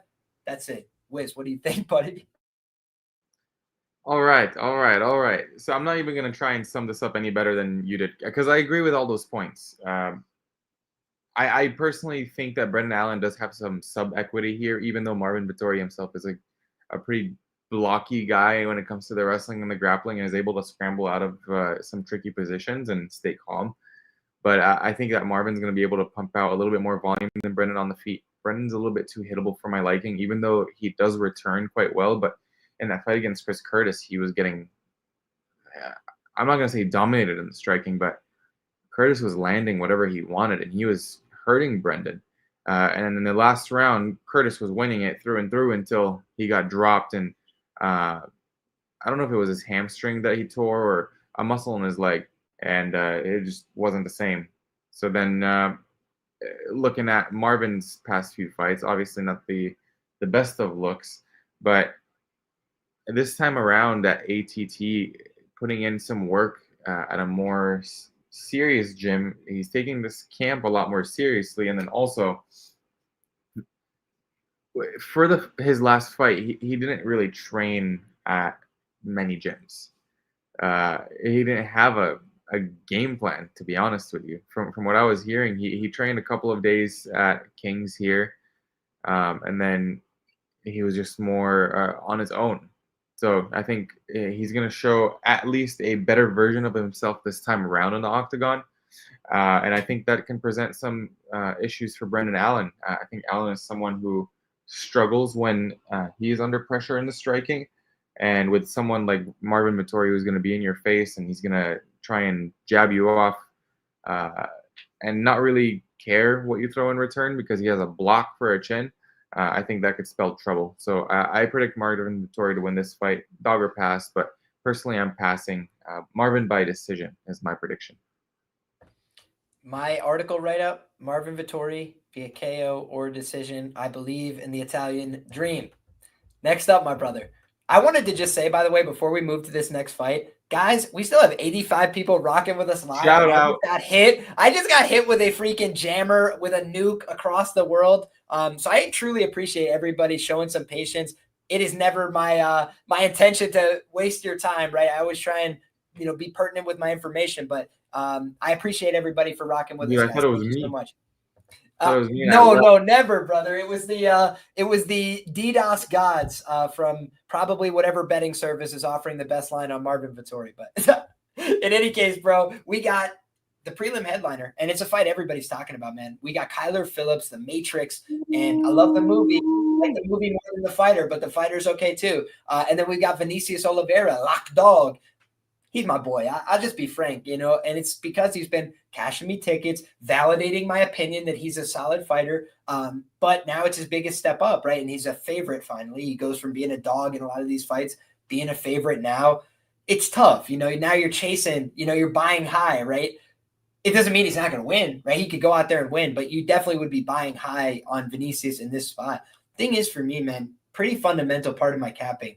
ABCs, they always bet on cardio. If there's a massive danger factor on one side that there's not on the other side, like that's something I'm going to take into consideration. But I think there's a massive danger factor on Kyler Phillips. In terms of when he's got an opponent that's got no grappling, this guy will take you down and run through you. He's got beautiful jiu-jitsu. He's got great wrestling. But I think against Lockdog, I think he could submit him. I would just be a little bit surprised, if he was able to do it outside of the first round. I think in round one, Kyler Phillips, very solid game. In terms of spin kicks and doing all the athletic stuff. He could throw like 50 significant strikes in round one and really start unloading. Almost finished Holloway and Paiva, has definitely put guys on Hurt Street in the first round. But then you look at, 38 significant strikes over 15 minutes against Rob Font. It's not going to work. It's not going to work at this level. You have 15 minutes to work. You're landing 38 strikes. That can't happen against the best guys a lot of the time, much less, again, with a guy I really respect in Rob Font, a guy who's still getting better at this age, but a guy who's not one of the best at this point. He's still got a lot to prove to put himself in that position. So for me, I think when I look at Kyler Phillips, I'm a little less bullish on him than the community. Like, do I see, one thing we talk about a lot is, can you really favor a fighter that you expect to lose round one? It's hard, right? Just because in the live betting market, you'd have probably a better opportunity, right, to invest as they're losing this first round. And I do think Vinicius Oliveira is very live to lose this first round at a high clip. Kyler, if he wants the wrestling, I think he gets it. I just think that would probably compromise him later in the fight. And if he doesn't want the wrestling, I think it's probably competitive striking minutes. And the truth is, I think either guy could get knocked out. Kyler hasn't been. Vinicius has been. He's also fought double the amount of times. Or almost double, right? Obviously, Kyler, 12 wins, 3 losses. Vinicius, 25 total fights, 22 wins, 3 losses. So he's basically gone out there, 10 plus more times. It's just like a guy that's going to go out there, put it on the line, take a lot of risk. And, sometimes you get clipped when you do that. Vinicius fights with his hands down. Sometimes you get clipped on the chin doing that. And Kyler does spin and throw heavy damage, right? Maybe he could catch him, but it just feels to me like the longer Kyler Phillips is out there, he's out there with a guy who can keep pushing, keep building, get better as the 15 minutes goes on, and he gets worse. And he doesn't get a little bit worse. He gets way worse as far as I'm concerned. When you make him work, when you put doubt in his mind, I think mentally he's a guy that can get in his own way. And, he's won some close fights earlier on in his UFC career. Last time out, I felt like it was kind of a exposure against Rob Font, where not only was he a massive favorite expected to win, but it was the lack of competitive nature. After I basically could tell midway through the second round, there's no way he was winning that fight, and it's just like, because he looked so much less than he did in round one, and it's hard to get that back. Right. And when somebody notices you're getting tired, it gives them confidence and motivation. And I think Vinicius Oliveira is the kind of guy that's going to be like, oh, you're getting tired. Oh, I could smell that fear and fatigue, and he's going to come after him, man. And that for me is what makes Vinicius the guy who's going to win the fight. So that's my pick. Vinicius Oliveira, round 2, 3, or a close decision. I think he's going to win those 2 rounds, kind of like Chris Curtis. I bet Chris Curtis round 2 and 3 last week. Those were the 2 rounds that he won in that decision, right? He just wasn't able to get the show closed exactly. So I think Vinicius Oliveira will be doing damage in rounds 2 and 3, put himself in a position to maybe finish. But Kyler's got the opportunity to get him out in 1. So should be a fun fight. I'm interested to see it play out. I'll give Kyler his due credit and respect if he gets the win here. But for me, it's lock dog until proven otherwise, basically. What do you think? Yeah, this fight's nuts. For me, I think Kyler Phillips is definitely a step up for Vinicius Oliveira in competition, but personally, I just do not see where Kyler Phillips wins this fight. Obviously, he's going to be the much cleaner fighter here in terms of the striking. He's going to be throwing combos and defensively. He's definitely the better fighter. But what he lacks is the cardio.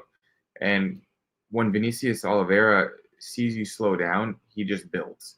And when it comes to a fighter with the style of Vinicius Oliveira, you kind of want to root for guys like that against guys who have bad cardio. As you build through the fight, you get more and more aggressive.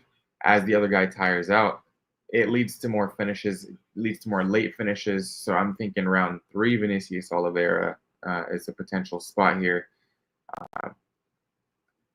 Overall, I think this is Vinicius' fight to lose, although some people might think I'm crazy for saying that. A lot of people that I respect in the community are on Kyler Phillips, so I'm not saying this is by any means like surefire lock, but Vinicius Oliveira should be able to come out with this one.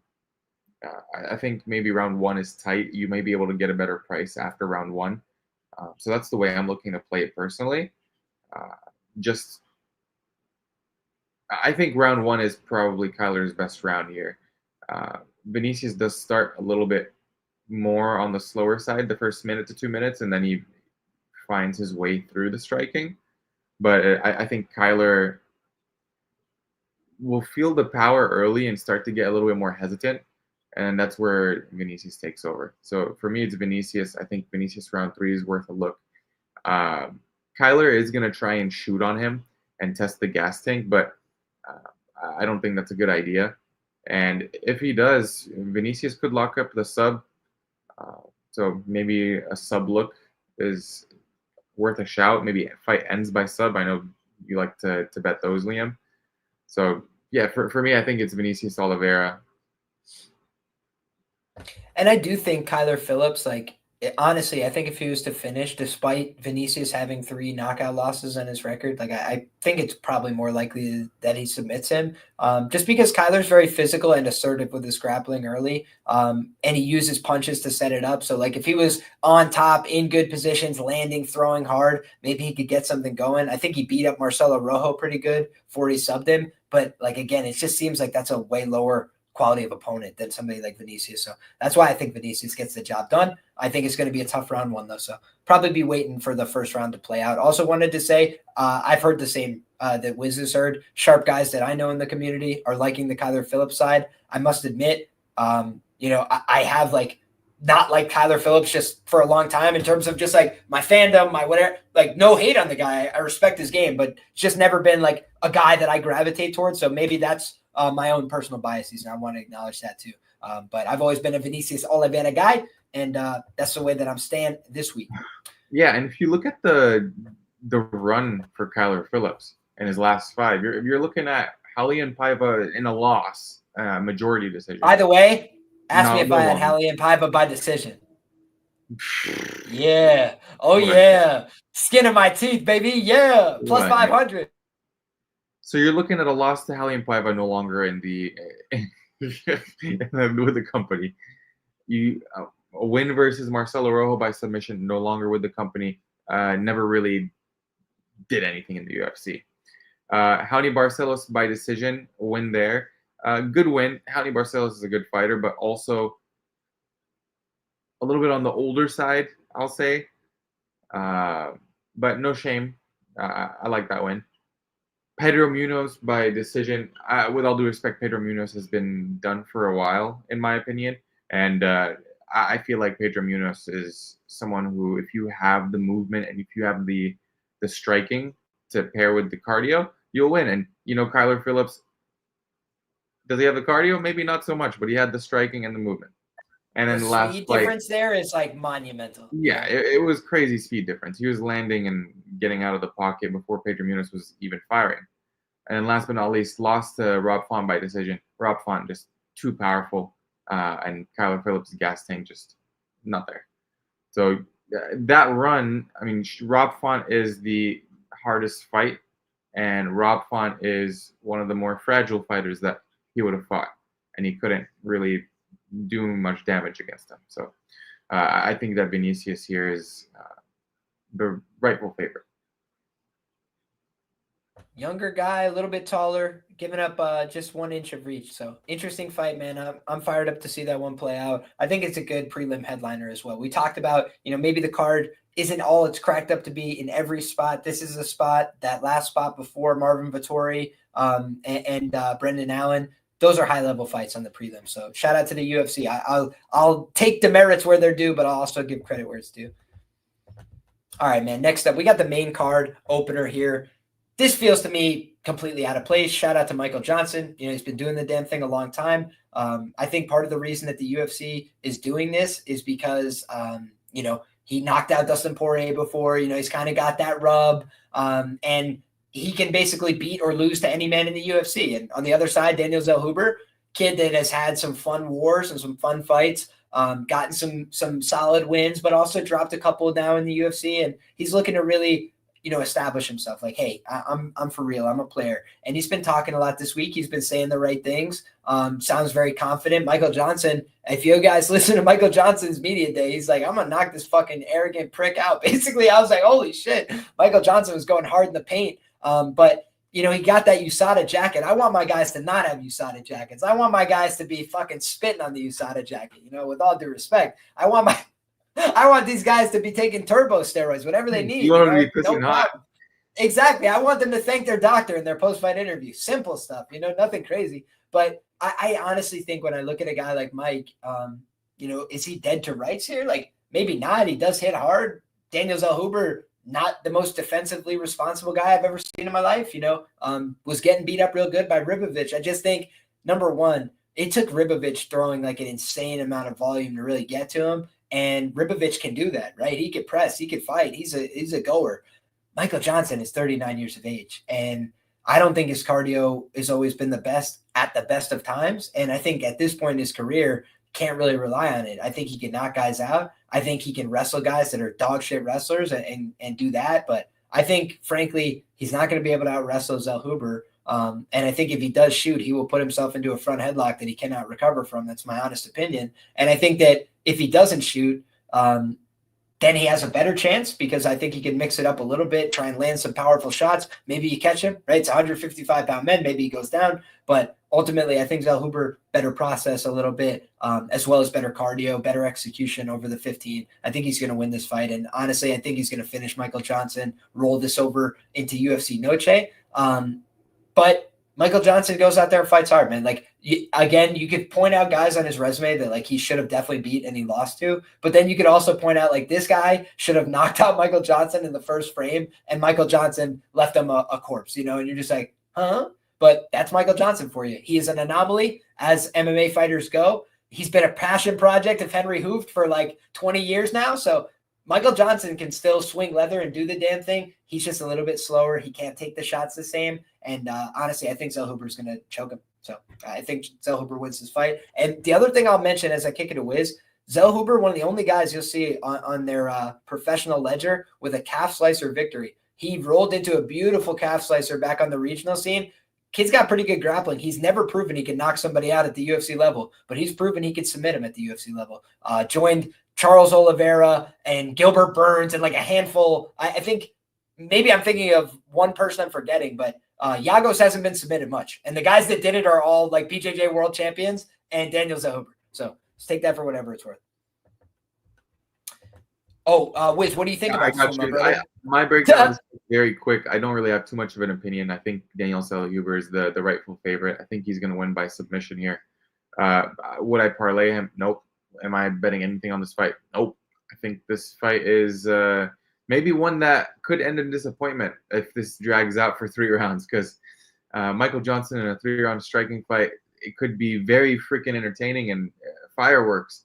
But also, on the other hand, you have Daniel Zellhuber, who likes to play it safe, and Michael Johnson also, if he's hurt, will like to play it safe too. So this is my candidate for fight to end in disappointment. But yeah, in all seriousness, I think if Daniel Zellhuber is smart, he'll look to grapple and wrestle here and try and get a submission against Michael Johnson, who I just think is at the tail end of his career, 39 years old. I can't really see him do this for much longer. He's about to I bet you he will retire before he becomes a $500 fighter. Dude, I will say this, That's my man. prediction. When you look, I have seen Michael Johnson make some really sketchy decisions in the grappling, even in fights that he's won. Like some of these fights that he's been winning lately, the Darius Flowers fight, it's ugly, man. It's not looking good. So, if Carlos Diego Ferreira is lining you up for a big one at this point, I don't see this one ending well for him. Next up, my man, we got Dan Ige, 50K, taking on Patricio Pitbull. Dan Ige has fallen into this place as like a pay-per-view fighter, and nothing wrong with that. Hats off to the guy. Pitbull, obviously, they're paying him. They're going to use him on pay-per-view main cards. But there's something that just feels a little weird to me about this fight. Like the stakes feel like super low for this fight. Like obviously they're high for Pitbull. If he loses this fight, kind of takes all the steam and enthusiasm out of this UFC run. But for Dan Ige, if he beats him, what have we seen from the UFC fan base? Like they just call people Bellator washouts and give them no credit if you do beat these guys. So I don't know. It just feels like weird matchmaking to me. Wiz, we'll kick it to you first. What do you think about this one? Yeah, I just do not understand this matchmaking at all, to be honest. Both, I would say, on the smaller side for featherweight, and Patricio Pitbull, someone who, yes, is getting paid pretty well by the UFC and the acquisition from the PFL but I mean, you look at this fight, and I'm just going to call a spade a spade. I think Dan Ige just has him covered everywhere. Aside from the fact that I usually tend to look at these matchups and fade the guys coming from Bellator because I just do not think that they fight the strongest of schedules. Same thing with guys from PFLs. Just with all due respect, great fighters, but when you pair them up against the top level of UFC talent, at least people in top 10, top 15, you're gonna have to expect the guys in the UFC to have the upper hand. And earlier in the week, when you see the line at minus 160, 170, it's a great line to get with Dan Ige. Right now, I think line's probably a little bit more where it should be at, maybe a little bit further. I think Dan Ige is going to be able to hurt Patricio Pitbull on the feet. I think he's a much cleaner striker.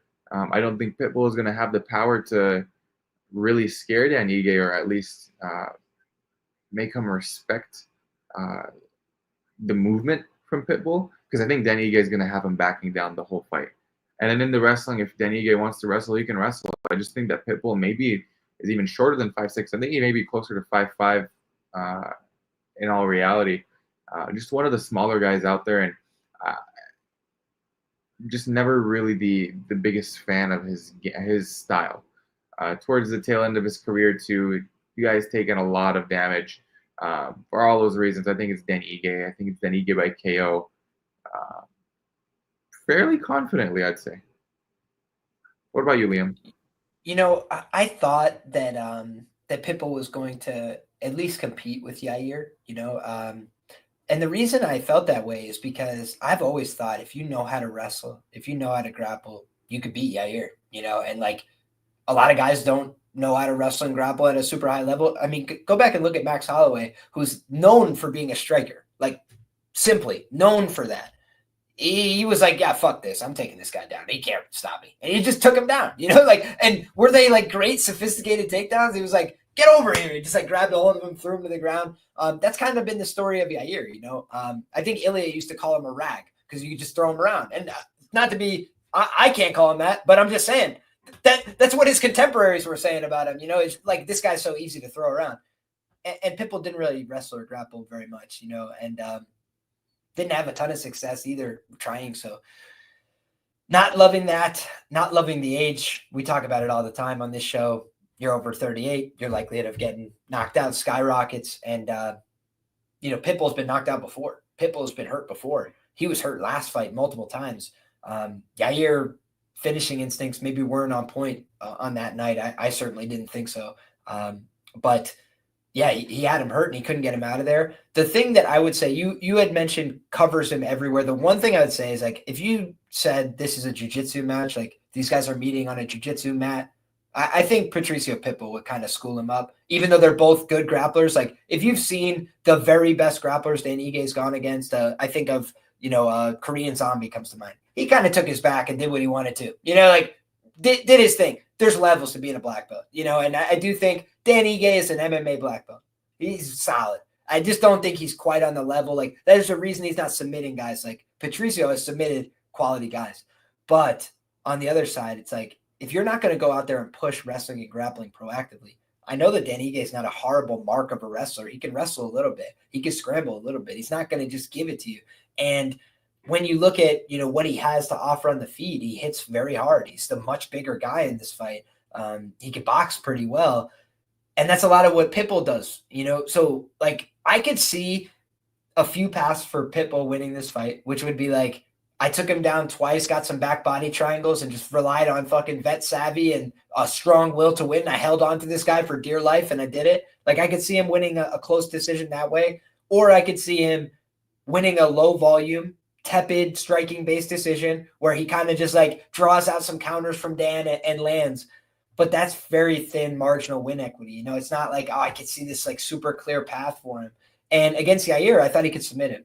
And I think that'd be a lot harder to do against Dan. Against Yair, even we've seen Yair knocked out a couple times. We've seen him hurt. We've seen him dropped. We've seen him get wobbled type of thing. And he's got a good chin, but we've definitely seen him, even the Volk fight, like the headbutt or the head clash or whatever you want to call it, he almost shut off from that. So when you look at Dan Ige is fucking borderline indestructible, until I see the guy actually get killed, like it's kind of hard to see it. And even like watching against Edson Barboza, he got dropped with a body shot, I remember, or not even dropped. He got hit hard with a body shot that like hurt him bad, and you could see it on his face. Dude, he like grabbed Edson and pulled guard with Edson on top of him because he has good survival instincts. Like Dan Ige, hard man to kill, and that for me is why I think he can win this fight. Hard to kill. He's got power in his hands. He can hurt Pitbull and finish him. And if it goes to decision, I think Dan will probably have done just a little bit more, throwing a little bit more, putting a little bit more output out there. I just could see this being a close margins fight. Like I don't think Dan Ige is like 10% better than Patricio. I just think Pitbull has fallen off 10%. I think Pitbull is not the guy that he used to be. And I think Dan Ige still, whatever he has to offer, he still has it, I think that's going to make the difference. So give me Dan Ige. I think KO or decision. I think if it goes to the cards, it's going to be closer than people think. But ultimately, I don't think judges care enough about like counters either. Like Pitbull's probably going to land some decent counters, but he's probably going to back up. He's probably going to get chased a little bit and things like that. And I think optically it's not good for him. So I just feel bad because I love Pitbull, man. And I wanted better for him in terms of like, he's not my favorite fighter or something, but just like he's a very talented guy outside the UFC. And if there's one thing you could guarantee, MMA fans will piss all over your reputation if you come into the UFC and don't win. Ben Askren, right? Who now people will give him his flowers because he's had health crisis and everything. Wish Ben nothing but the best. Ben was a good fighter. You watch him fight Jay Heron in his prime, and he looked like $1 million.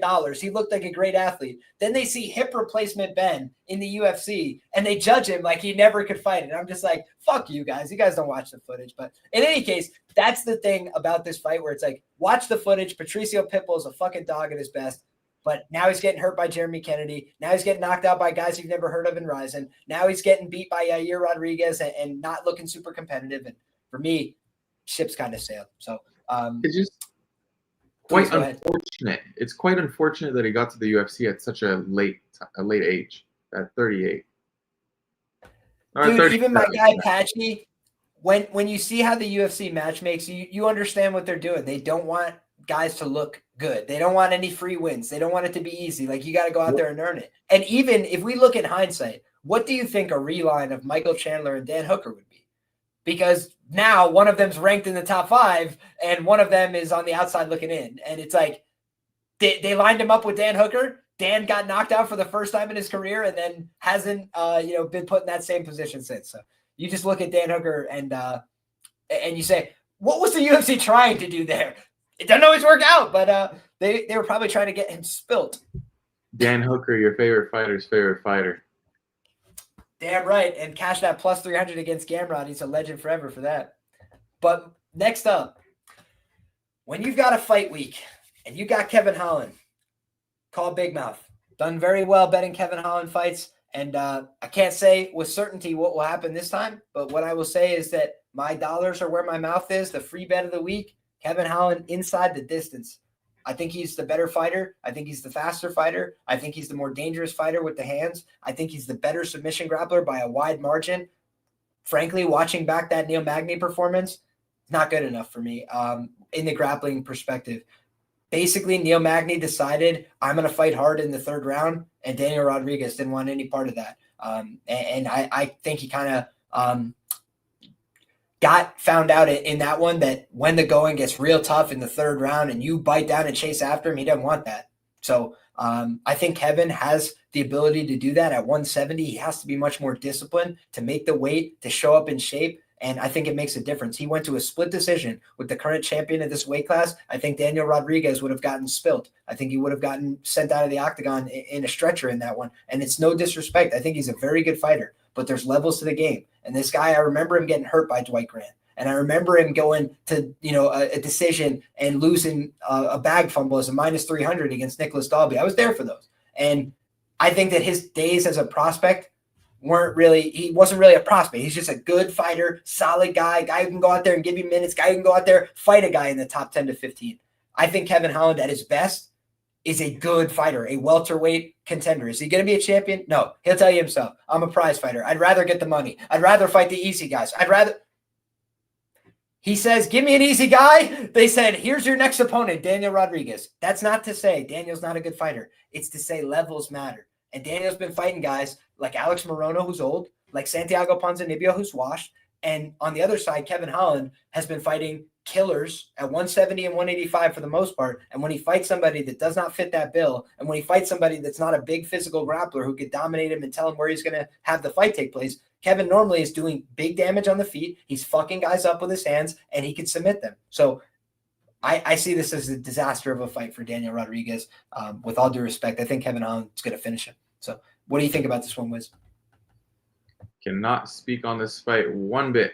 I cannot speak at all. I was Kevin Holland this camp. That's all I'll say. Hey, well, I hope you've been talking a lot. I hope I'm just fucking around. I think that best of luck. Obviously I know we're analysts here, right? So sometimes we're critical, and I'm sure in your personal experience, D-Rod's probably a fucking amazing guy. I'm sure that I would love D-Rod. I'd smoke a blunt with him, talk some jiu-jitsu. I'm sure he's the coolest guy. But just trying to call it like I see it, I think D-Rod 5 years ago has a really good chance against somebody like Kevin, or at least a better chance. But speed, age, these kind of things matter to me. And I do think Kevin's faster, closer to his prime, a little bit bigger. And for those reasons, I'm going with Kevin. But much respect to D-Rod, and best of luck this weekend to a friend of the show. But I will have some Kevin Holland investments this weekend. Oh, next up, my brother, we've got Paulo the Eraser Costa taking on Roman Kopylov. Wiz, I assume you haven't trained with either one of these gentlemen. Why don't you start us off here? Absolutely not. Even though Paulo Costa 2 years ago was in my neck of the woods, like 20 minutes away, just like training in like random gyms. Never like around where I would train. But yeah, we have a pretty fascinating fight here. Both guys are actually 34. You wouldn't really like guess that when you think of both of these guys. You'd think Paulo Costa is older than Roman Kopylov, but Kopylov is just a guy that does not age, apparently. So stylistically, both of these guys are primarily going to be strikers. They want to keep this thing on the feet.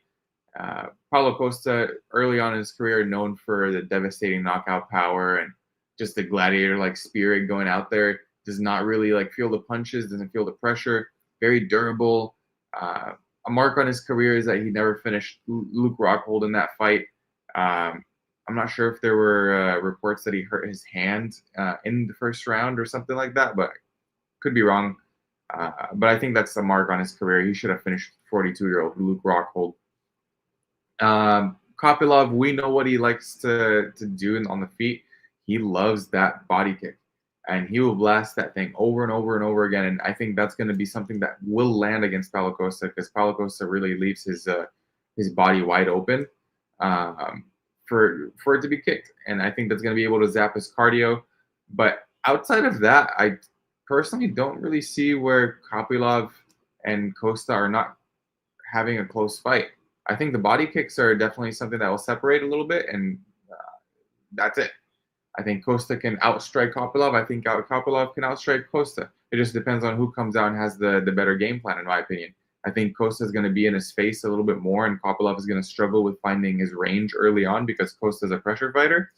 And if the media indicated anything, it's that Costa wants to come out here and find a finish, and he wants to get back to the old Paulo Costa ways. From what he's referring to is the way he used to fight in his regional scene tape and early on in his UFC days, where he's just dogging people, he's walking them down, and he's just throwing heavies.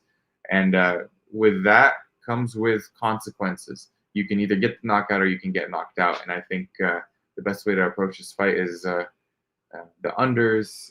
Fight doesn't go. Paulo Costa KO are all ways I'm looking to target this fight. Fight ends in KO is likely where I would see my money going. So for me, I think it's prediction-wise, I think I'm going to side with the dog here. I think Paulo Costa can go out here and show him the vet savvy and maybe even take Kopylov down once or twice. Maybe you would find a finish, but I think that he's the more durable fighter here. We've seen Kopylov get hurt to the body a couple of times. We've seen him get uncomfortable in the striking when he gets hit. So why can't Paulo Costa do that? The more durable fighter who I've seen outlast against the much better strength of schedule, the much better run in the UFC. Sure, he's had his losses, but look at the names. Liam, what do you think?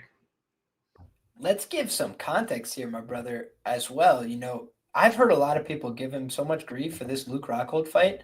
Let's go back and point out a couple of things. Number one, Paulo Costa was 13-2, right? And looking to bounce back, right? He had suffered some defeats. The thing that I think most people have forgotten completely, y'all see this on the screen? Salt Lake City, Utah, baby. Fight was at elevation. And if you remember, Paulo came out, he's landing some shots. And then when he started to fatigue a little bit, he said, you know what am I going to do? Mess around on the feet with Luke Rockhold or something? Take a chance, fuck up?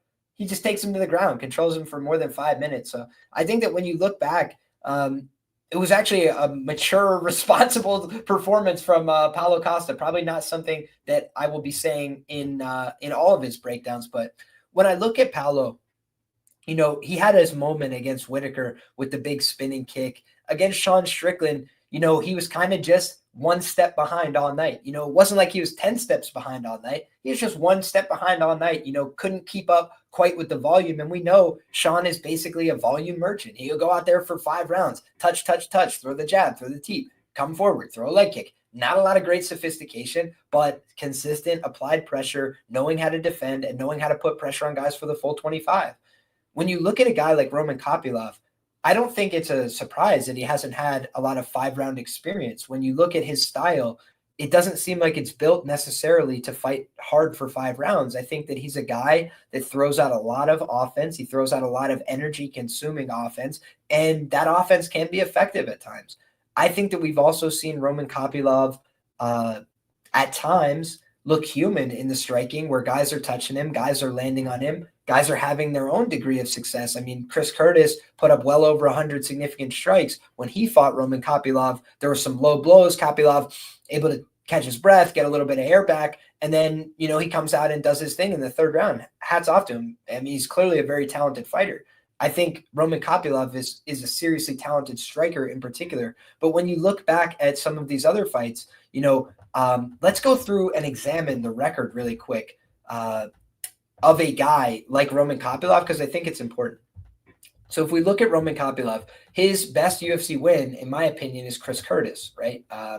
A guy who's now competing in the welterweight division, so a little bit undersized. He beat Cesar Almeida via split decision, guys. And if you remember that fight, Cesar Almeida is, a glory kickboxer. He came in and he was having success at various points, landing with Roman Kopylov. Kopylov hurt him, but they were both landing some shots on the feet. And it was Kopylov who had to resort to a lot of wrestling and a lot of takedowns in order to defeat Cesar Almeida in that fight. I'm not sure he's going to have that in his back pocket against a guy like Costa. I'm not saying he won't, But I'm saying I don't think we've seen that in the evidence that he's going to easily take down a guy like Costa, who has pretty good stats when it comes to the wrestling in the UFC. Doesn't push the wrestling and grappling very much, but hasn't been an easy mark in those departments either. He loses to Anthony Fluffy Hernandez. Again, no skin off your nose. The guy's 8-2 in the UFC. He's got a miserable style for Kopylov, excellent grappling, excellent pressure. Guy brings the heat, and he broke him in the second round, you know? I think one thing that I know about Kopylov, having watched him, is he can break. You know, I've seen him break before. I saw him break against Anthony Hernandez, against Albert Duraev. I saw him ready to break at the end of round 2. Against Carl Roberson, we saw him break in the third round. So he is a guy that I think can be broken.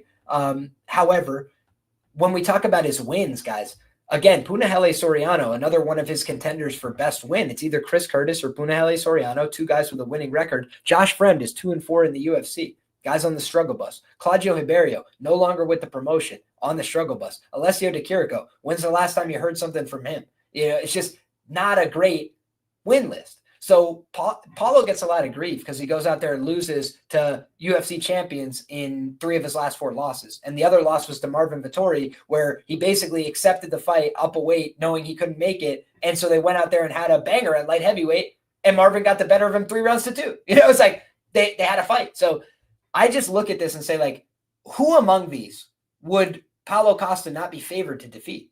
You know, like, who among them? You know, it's like, I think he would be favored to beat every single one on this list. And, you know, against a guy like Josh Fremd or Claudio Ribeiro, I think he'd be favored to knock them out as well. So maybe Paulo Costa hasn't been getting knockouts because he's fought Yoel Romero, who's built of materials not known from this world. He fought Marvin Vettori, who's literally never been down or out in the UFC.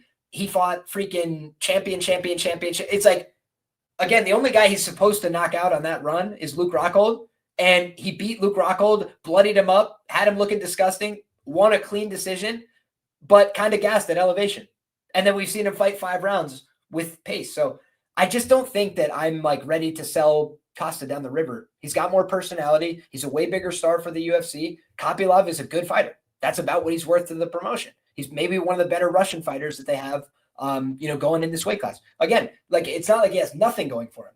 But when you get audited completely by Albert Duraev, that's a problem. Like, Albert Duraev is like 2-2 in the UFC, and most of the time he's getting, you know, mucked up in the face, like getting his eye swollen up, getting beat up. Even that fight that he won against Kopylov, he got busted up in that fight. And while his eye was hanging out of his head, he's still able to take the guy down to a dominant second round. I bet Duraev. I thought it was the worst bet I had ever placed. I was like, holy shit, this guy's stupid. Instead of wrestling, he's standing on the feet getting his eye broken. And then all of a sudden he goes, you know what? Change the game, and takes him down and dominates on top, made it look so easy. So I do think that in this fight, what if Paulo Costa shoots a takedown? Like, is it impossible that he gets it? Like, I don't think so. You know, if you can control Luke Rockhold, a fucking real black belt, on the ground for, you know, 5 minutes, is it impossible that you take down Roman Kopylov and control him for 5 minutes? I don't think so. So for me, I think it's a dog or pass situation. And I like Bohashinia, the Eraser, Paulo Costa, Secret Juice, whatever you want to call him. He's 34 and he's fighting for his career. He's a much bigger star. He's a guy that the UFC likes, in my opinion, despite all of his antics, right? Otherwise, he wouldn't be getting these opportunities. So not an easy fight because you got to defend your spot, right? You lost a couple, but it's against a striker. It's against a guy that he may theoretically have a wrestling or grappling advantage he could fall back on, which he has not against these last few guys. And he's got power. And this guy's a gasser. Like, it just seems to me like he's got enough scope in this fight to go out there and find a way to win it. What's good, brother? Locker room. I seen Costa, his best fight ever versus Yoel. Absolutely. He's more washed than my Levi's. He says, hey, we'll have to find out, brother. We'll have to find out. Will Roman Kopylov look washed fighting UFC champions? I don't know. Very possible. All right, brother. Wizz, why don't you fire off whatever you got and tell the people where they can find you, my brother? Yes. For those, I texted Liam, I have to go after this breakdown. Luckily, it's the last fight. So without further ado, Max Holloway versus Dustin Diamond Poirier. This is Dustin's retirement fight. This is also for the BMF belt. You know, initially I was flip-flopping back and forth on this fight. I was thinking I was going to end up on Holloway, and I kind of looked at things in a different light over the past 24 hours. And now I'm leaning more in the direction of Dustin Poirier and getting this done. Not just because it's in his hometown, and obviously the crowd's going to be behind him. It's going to be loud in there. So that is an advantage. But I think whenever we've seen Max halt in his career or find resistance, it was against guys who have A, better boxing than him, and B, more power. And I think, quite frankly, he may have been fortunate to break Justin Gaethje's nose in their fight in the first round, because I think that fight would have played out very differently if he didn't. Once you break someone's nose, and especially in the first round, you really just cannot recover from that. It's not an easy thing to mouth breathe for a 5-round period while you're getting beat the hell up by one of the most prolific volume strikers in UFC history, if not the most prolific volume striker in UFC history. So it just did Justin Gaethje no good. In this fight, I think Dustin Poirier is the better boxer. I'm not going to say by a wide margin, but he definitely has more power than Max Holloway, and I think Max can get caught. Max is a little bit lazy with his defense, and he flows with his striking, and it works, but he is there to get caught. And I fear that with the crowd behind Dustin Poirier, with that message of it being the last fight, going out on a high note in front of his friends and family, I think that all the stars align for a Dustin Poirier decision in this fight. I don't think he's going to knock Max out, because at the end of the day, Max is also one of the most durable fighters in the UFC. We've only just seen him go out last fight against Ilia Topuria, who's been putting everyone's lights out, so no shame in the game there. So yeah, give me Dustin Poirier. I absolutely love it, my brother. I appreciate all your time. We had that delay, so I understand, brother. Life moves, but No, you I are appreciate fine. You your are time fine. always, and I hope that you absolutely cash out on this card, my man. We all have ups and downs, as you know, and never let the highs get you too high, never let the lows get you too low. We walked the middle path, and we got a great opportunity again this weekend. I wish you nothing but the best, my man. Yes, sir. Shout out to the chat. Thank you guys so much for being interactive today, and looking forward to another great Saturday of fights, and best of luck to everyone. Thank you so much for watching. Appreciate y'all. You're the man.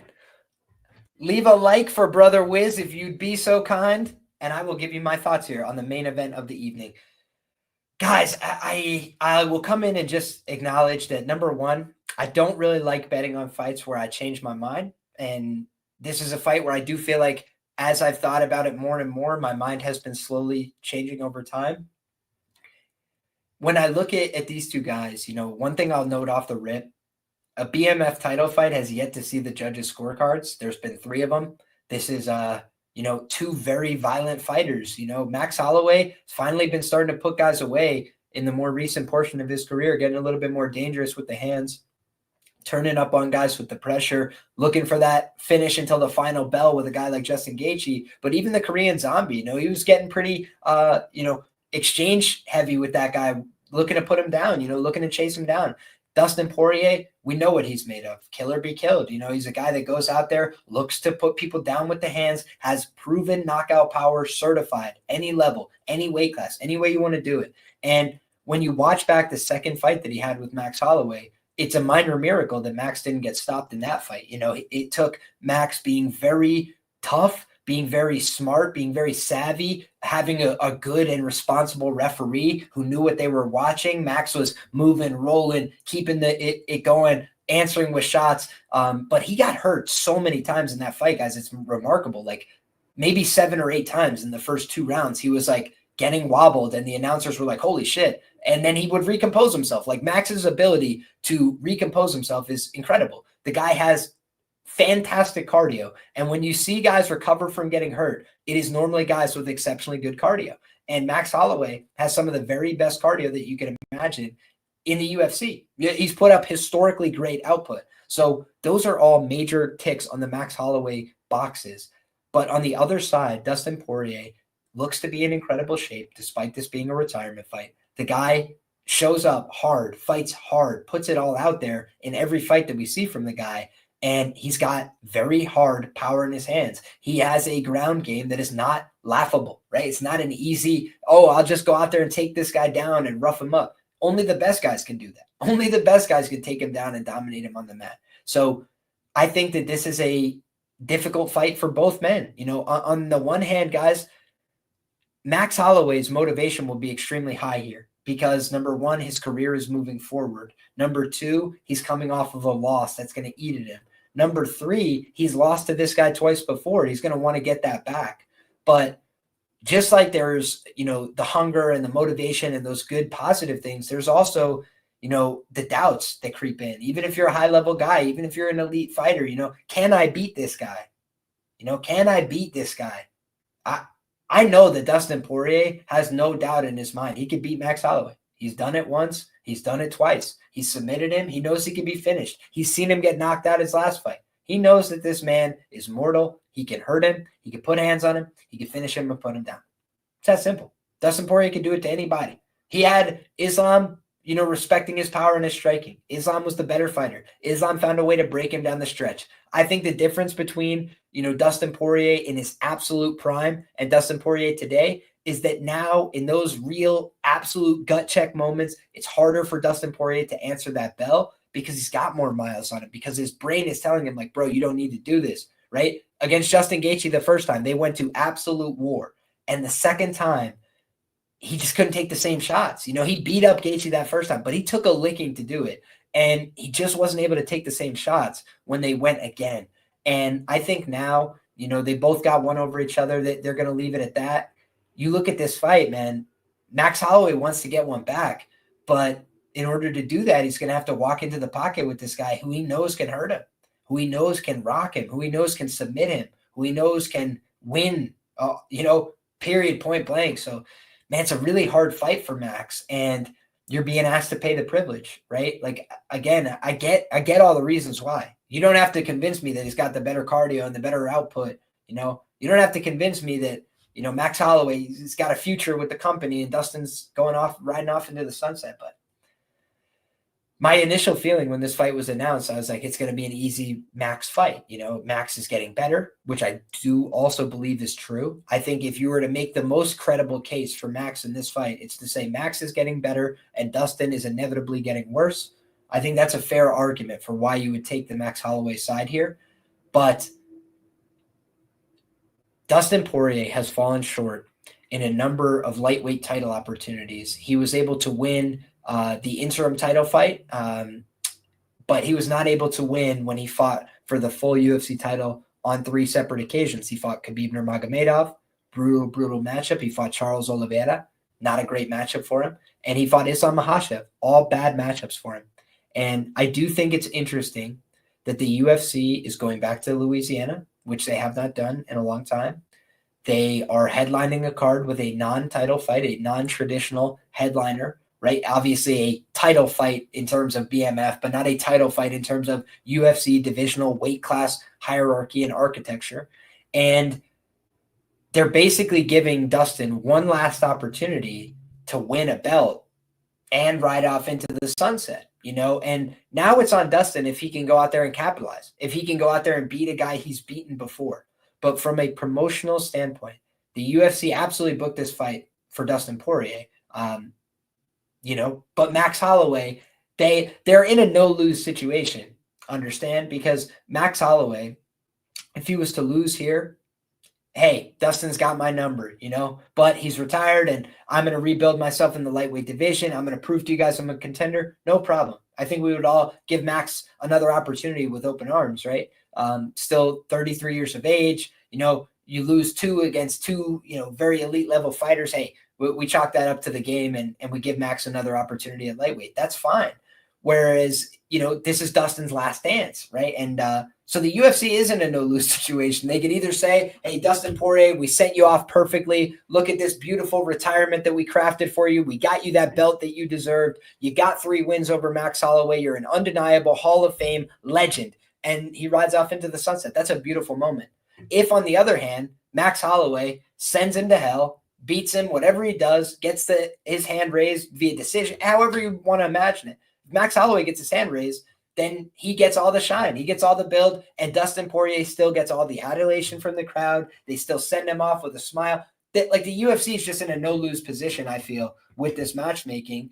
And I think to myself, ultimately, the plus money on Dustin Poirier is interesting when he's 2-0 in the series. It's a little bit hard to ignore. The thing that I have been, tempted by all week is the fight not to go the distance for the reasons that I had mentioned. My guy Andy says fight goes to decision is very appealing, which I think is interesting. When you got two guys here who, in my opinion, have proven that if you give them 5 rounds, they have the upside to throw 150 plus significant strikes. They can go out there and fuck people up. And Max Holloway just got knocked out for the first time, guys. And I don't know that if you're coming off a knockout loss, you want to take those same shots you took from Poirier the last time they fought. I mentioned that Max is more defensively responsible. That's true, but he's still a risk taker. And anytime you see somebody who's extremely high volume on offense, how can I be high volume on offense without getting close to you? Insidious says Dustin can't take Max down.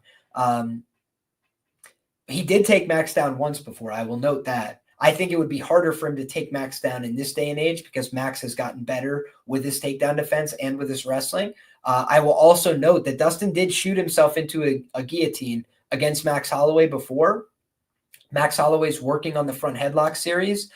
I think that Dustin Poirier would love nothing more than to pull a guillotine in his last MMA fight and ride off into the sunset like that. If he knocks out Max Holloway, the great Max Holloway, it would be, hitting for the cycle, essentially. Dustin Poirier would have a win via sub, a win via KO, and a win via decision. And the books are pricing it like it's a real possibility. Dustin KO isn't a big number. It's a small, small number, relative to my expectations. So for me, I feel like if this fight goes the whole 25, it means that Max Holloway has probably, not gotten hit too hard, gotten ahead on the volume. He could win that fight. But it's going to be close, in my view, based on the optics, based on how Dustin lands, based on how powerfully he hits. And if that's the case, you got the hometown guy, you got the hometown crowd, you got the place is going to be going batshit crazy for him. He's walking out with Lil Wayne in Louisiana, guys. Like, the crowd is going to be eaten out of the palm of Dustin's hand. And Max has shown us at UFC 300, he is capable of flat out brilliant performances where he goes out there, does damage early, paints a masterpiece with his striking, puts the guy down, and gets an all-time great knockout. That is a masterpiece by Max Holloway. But I also, guys, am old enough to remember when I bet Alexander Volkanovski to win inside the distance against Max Holloway at plus 333. People told me I was insane, right? And I bet Volk big in their third fight. And Volk went out there and did kind of what I expected, except finish him. He beat his ass. He kind of let him have it. And Max's durability has been so good for so long that now, I'm a little bit worried when you've already accumulated this amount of damage and you're coming off a knockout loss. Your brain has, survival instincts. It has the desire to protect itself. And that's why guys, when they start getting knocked out, can start getting knocked out more frequently. Your brain wants to protect itself.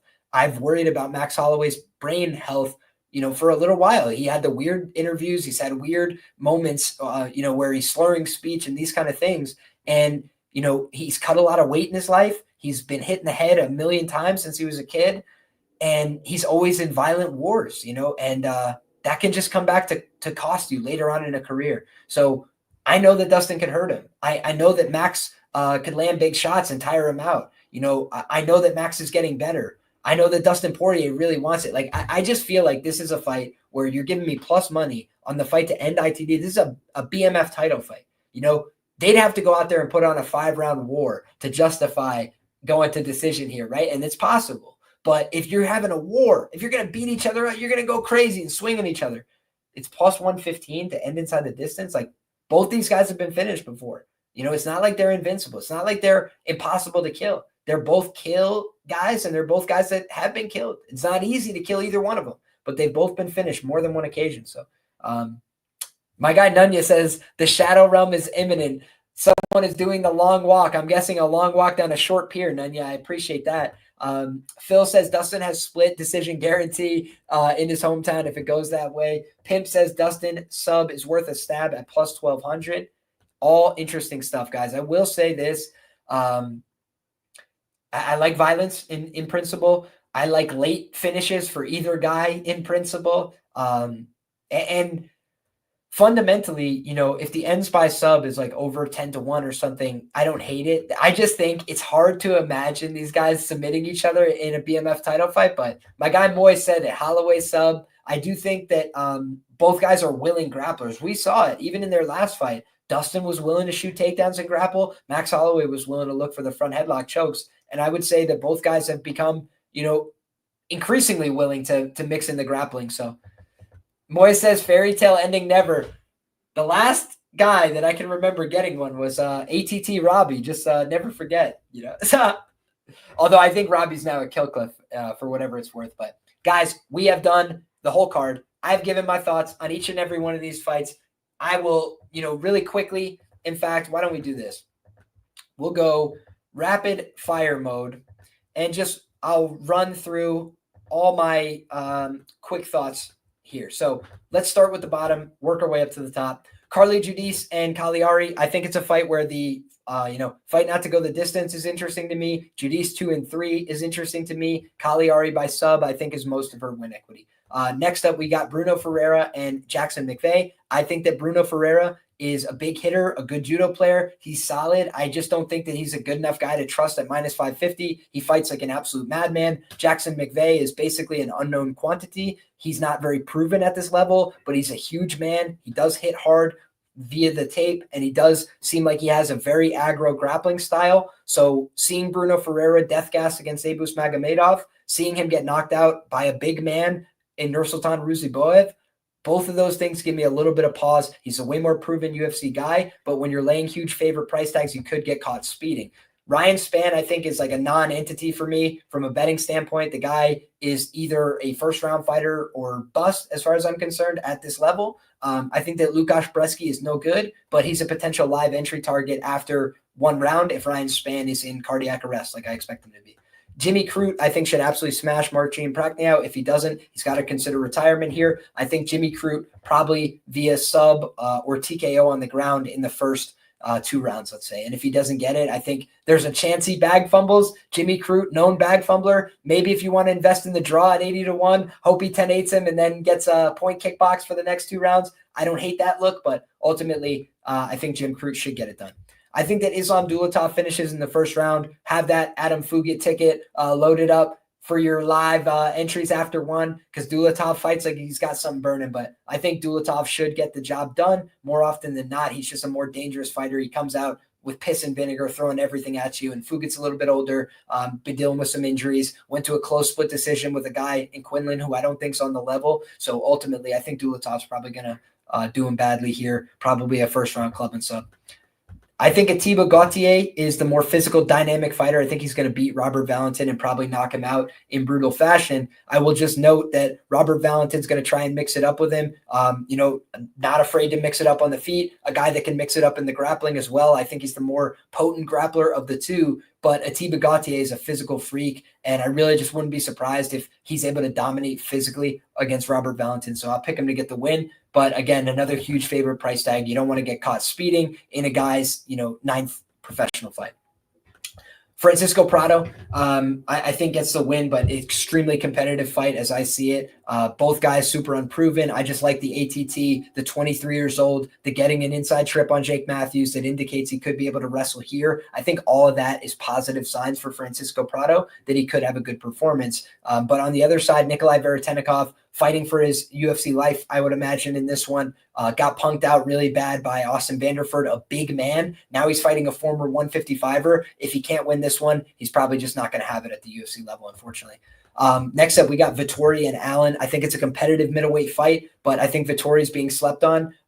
He's a guy that's working at American Top Team, got a shoulder surgery. He didn't look so great last time, but he's been favored to win his last 2 fights over guys that I rate as slightly better than Brendan Allen overall, slightly more dangerous. And I think Brendan Allen's a good fighter. He's a dangerous and potent finisher, but a lot of his wins are over middling UFC competition. When he steps up, he's been hurt, he's been knocked out, he's been in close decisions that could have went the other way. And I think that Marvin Vettori is going to give him an honest run for his money. So I'll take Marvin to get the KO or decision in that one. I think Vinicius Oliveira outlasts Kyler Phillips. I think round 1 will be quite a sketchy set of moments for Vinicius. If he can survive, if he doesn't get submitted, if he doesn't make any big mistakes, I like this kid's cardio, pace, aggression, and tenacity to take over in the 2nd and 3rd round.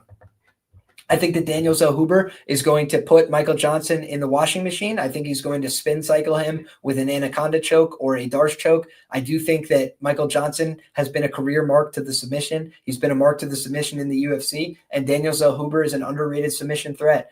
Despite the fact that he has one already on his UFC ledger, it's not something a lot of people talk about. He's 3-0 career to the sub. Michael Johnson 2-9 career to the sub. I think Zellhuber is going to win the fight. But I will say Michael Johnson's another big underdog who's got a ton of experience. He's proven he can knock out basically anybody at the UFC level. It's just that he can also lose to just about anybody at the UFC level. So Michael Johnson, a little bit hit and miss as a performer at his best. Dangerous guy who could knock out anybody. Zellhuber, not very defensively responsible, but Zellhuber is a work in progress. He's still a young kid. He's got striking fundamentals, and he's also got an improving ground game, like I mentioned, and a little bit more assertiveness on the ground than Michael Johnson. So I like Zellhuber to get the win there. Dan Ige and Patricio Pitbull is not a fight I feel very strongly about. I think Dan Ige gets the win, but I say it hesitantly. Nothing but respect for Pitbull. High-level fighter, high-level skills. He came to the UFC a little late. I didn't see the dynamism there last time. He got hurt badly in that fight. He's making a quick turnaround here. He's been getting hurt way too much for my liking lately. I think Dan Ige could put hands on him or outwork him to a close decision. So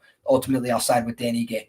Kevin Holland, I think, is going to finish Daniel Rodriguez. I think they're on 2 different levels, 2 different trajectories. Respect to D-Rod. He's a tough guy, but when he fought Ian Gary, he got his head kicked off. When he fought Neil Magny, he got put in the spin cycle. He got choked out. And I think Kevin Holland would choke out Neil Magny, honestly. So I just think grappling levels, I don't see as being the same. Striking levels, I think that Kevin is a superior striker. He's also the longer striker. He's also the faster striker, and I would argue he hits harder as well. So in all cases, I basically favor Kevin in this fight unless he makes a grave mistake, unless he fights against type. I think that at 170 pounds, Kevin is a real fighter. At 185, he's a guy that's there picking up paychecks. At 170, he's a real fighter and he can contend. And I think that Daniel Rodriguez doesn't have enough for him, so I think he's going to smoke him.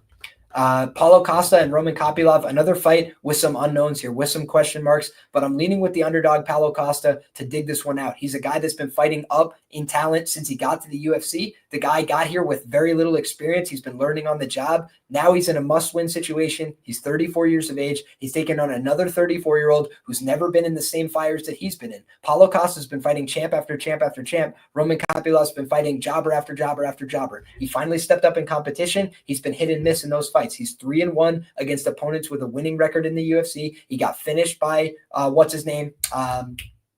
Anthony Fluffy Hernandez. He got split decision win over Cesar Almeida, who is on like his 5th professional MMA fight. I'm half kidding, but you know what I'm saying? Like, not experienced guys. And I think that Roman Kopylov now, this is a big opportunity for him. He could go out there and win it. He is a dangerous guy, but I think he's a certified gasser. I think he's a certified, slow down over the course of 15 minutes. I think that he is a guy that is not very talented on the ground. He's making improvements there because he needed to. He was subpar UFC level, getting submitted by kickboxers when he got here. Paulo Costa, an alleged BJJ black belt, a guy who took down Luke Rockhold and held him on the ground for 5 minutes. Again, I just see upside with the underdog in this fight. If he's able to wrestle, if he's able to outlast him, if he's able to hurt him, I think that Paulo Costa has scope to win this fight and potentially even look like a favorite. So ultimately, I understand why Kopylov's favored. I just think the degree to which he's favored is not accurate. Then when I look at Max Holloway and Dustin Poirier, I've told you guys, like, this is not a fight where I'm saying run to the window with this guy or that guy. I think it's a volatile fight. I think it's a very interesting, difficult fight to call. I think the best version of Max Holloway is, Max's skills now with his durability from 3 to 5 years ago. And fighters never have that, right? You don't have the experience and the skills and everything all at once. You kind of got to get it over the course of a career and hope things come together at the right time. And I think for Max Holloway, his durability may be starting to slip, even though he's 33. I can't certify that. I can't say 100% that's true, but I can say that I thought he got buzzed against Yair Rodriguez and needed to shoot the takedown. I saw him get buzzed against Dustin Poirier way back in the day. And then I just saw him get flatlined by Ilia Topuria in a way that people said was impossible. And I had said that I thought, it was very possible. So when I think about where Max is at, I think he's a very good fighter. But I think right now, his stock is very high because he's fighting somebody in a retirement fight. But I look at Dustin Poirier as a guy that is not going to just phone it in. I just don't see that from him. So I think they're both going to give an honest scrap. I think that if they both are in the 5th round and shit's getting sideways, it's more likely that Dustin Poirier, who can see the other side, who can see retirement, is the one to find his way out in a late situation. But again, it's like, if they're just swinging, if they're just trying, if they're going for it, it feels to me like either guy could get put down in this one. Dustin included, right? He got head kicked by Gaethje. I didn't quite see that coming. But I think both these guys are going to throw and land a lot of significant strikes. I think both of them are willing to attempt submission. So, I think it's going to be a violent-ass fight. And I see a lot of people loving the GTD and stuff like that. And for me, I couldn't feel more differently on instinct. So I haven't got to the window yet. I'll wait and see what the market does. I wouldn't be surprised if more love comes in on the fight goes the distance based on what I've seen in the early markets. But that's my take on the card, guys. UFC 318 from bottom to top, from top to bottom, every which way you want to look at it. I talked about my props that I like. I talked about the sides that I like. I talked about the fights that I think are interesting. And I hope that you guys have enjoyed every minute of it. I've enjoyed every minute speaking with you guys. If you guys have questions, comments, concerns about the card, about myself, about my guest Wizz, anything that you got on your mind, go ahead and fire it off in the comment section down below this video. I try and be very receptive to the comments as best as I can be. I appreciate all the love and support. Every comment, every like goes a long way, helps the algorithm know that people enjoy the content, and I truly enjoy making it. So if you guys have gotten value from the show today, make sure you hit the subscribe button. Consider telling a friend about it. Consider posting on social media, all those small little things. Free 99 go a long way to help the show, and I truly, truly appreciate it. But without further ado, guys, I'm going to sign off for today. I'm going to check back in with you guys for some live fight commentary probably on Saturday. Who knows? We might even have a post-weigh-in show if I can arrange a great guest for tomorrow. If that's something you'd be interested in, go ahead and fire off a suggestion down in the comment section below. And without further ado, guys, I'm going to say God bless, good luck, enjoy the fights, and come back next week because we're having all the same fun again. Thank you so much, everybody. Enjoy UFC 318. We'll see you on the other side.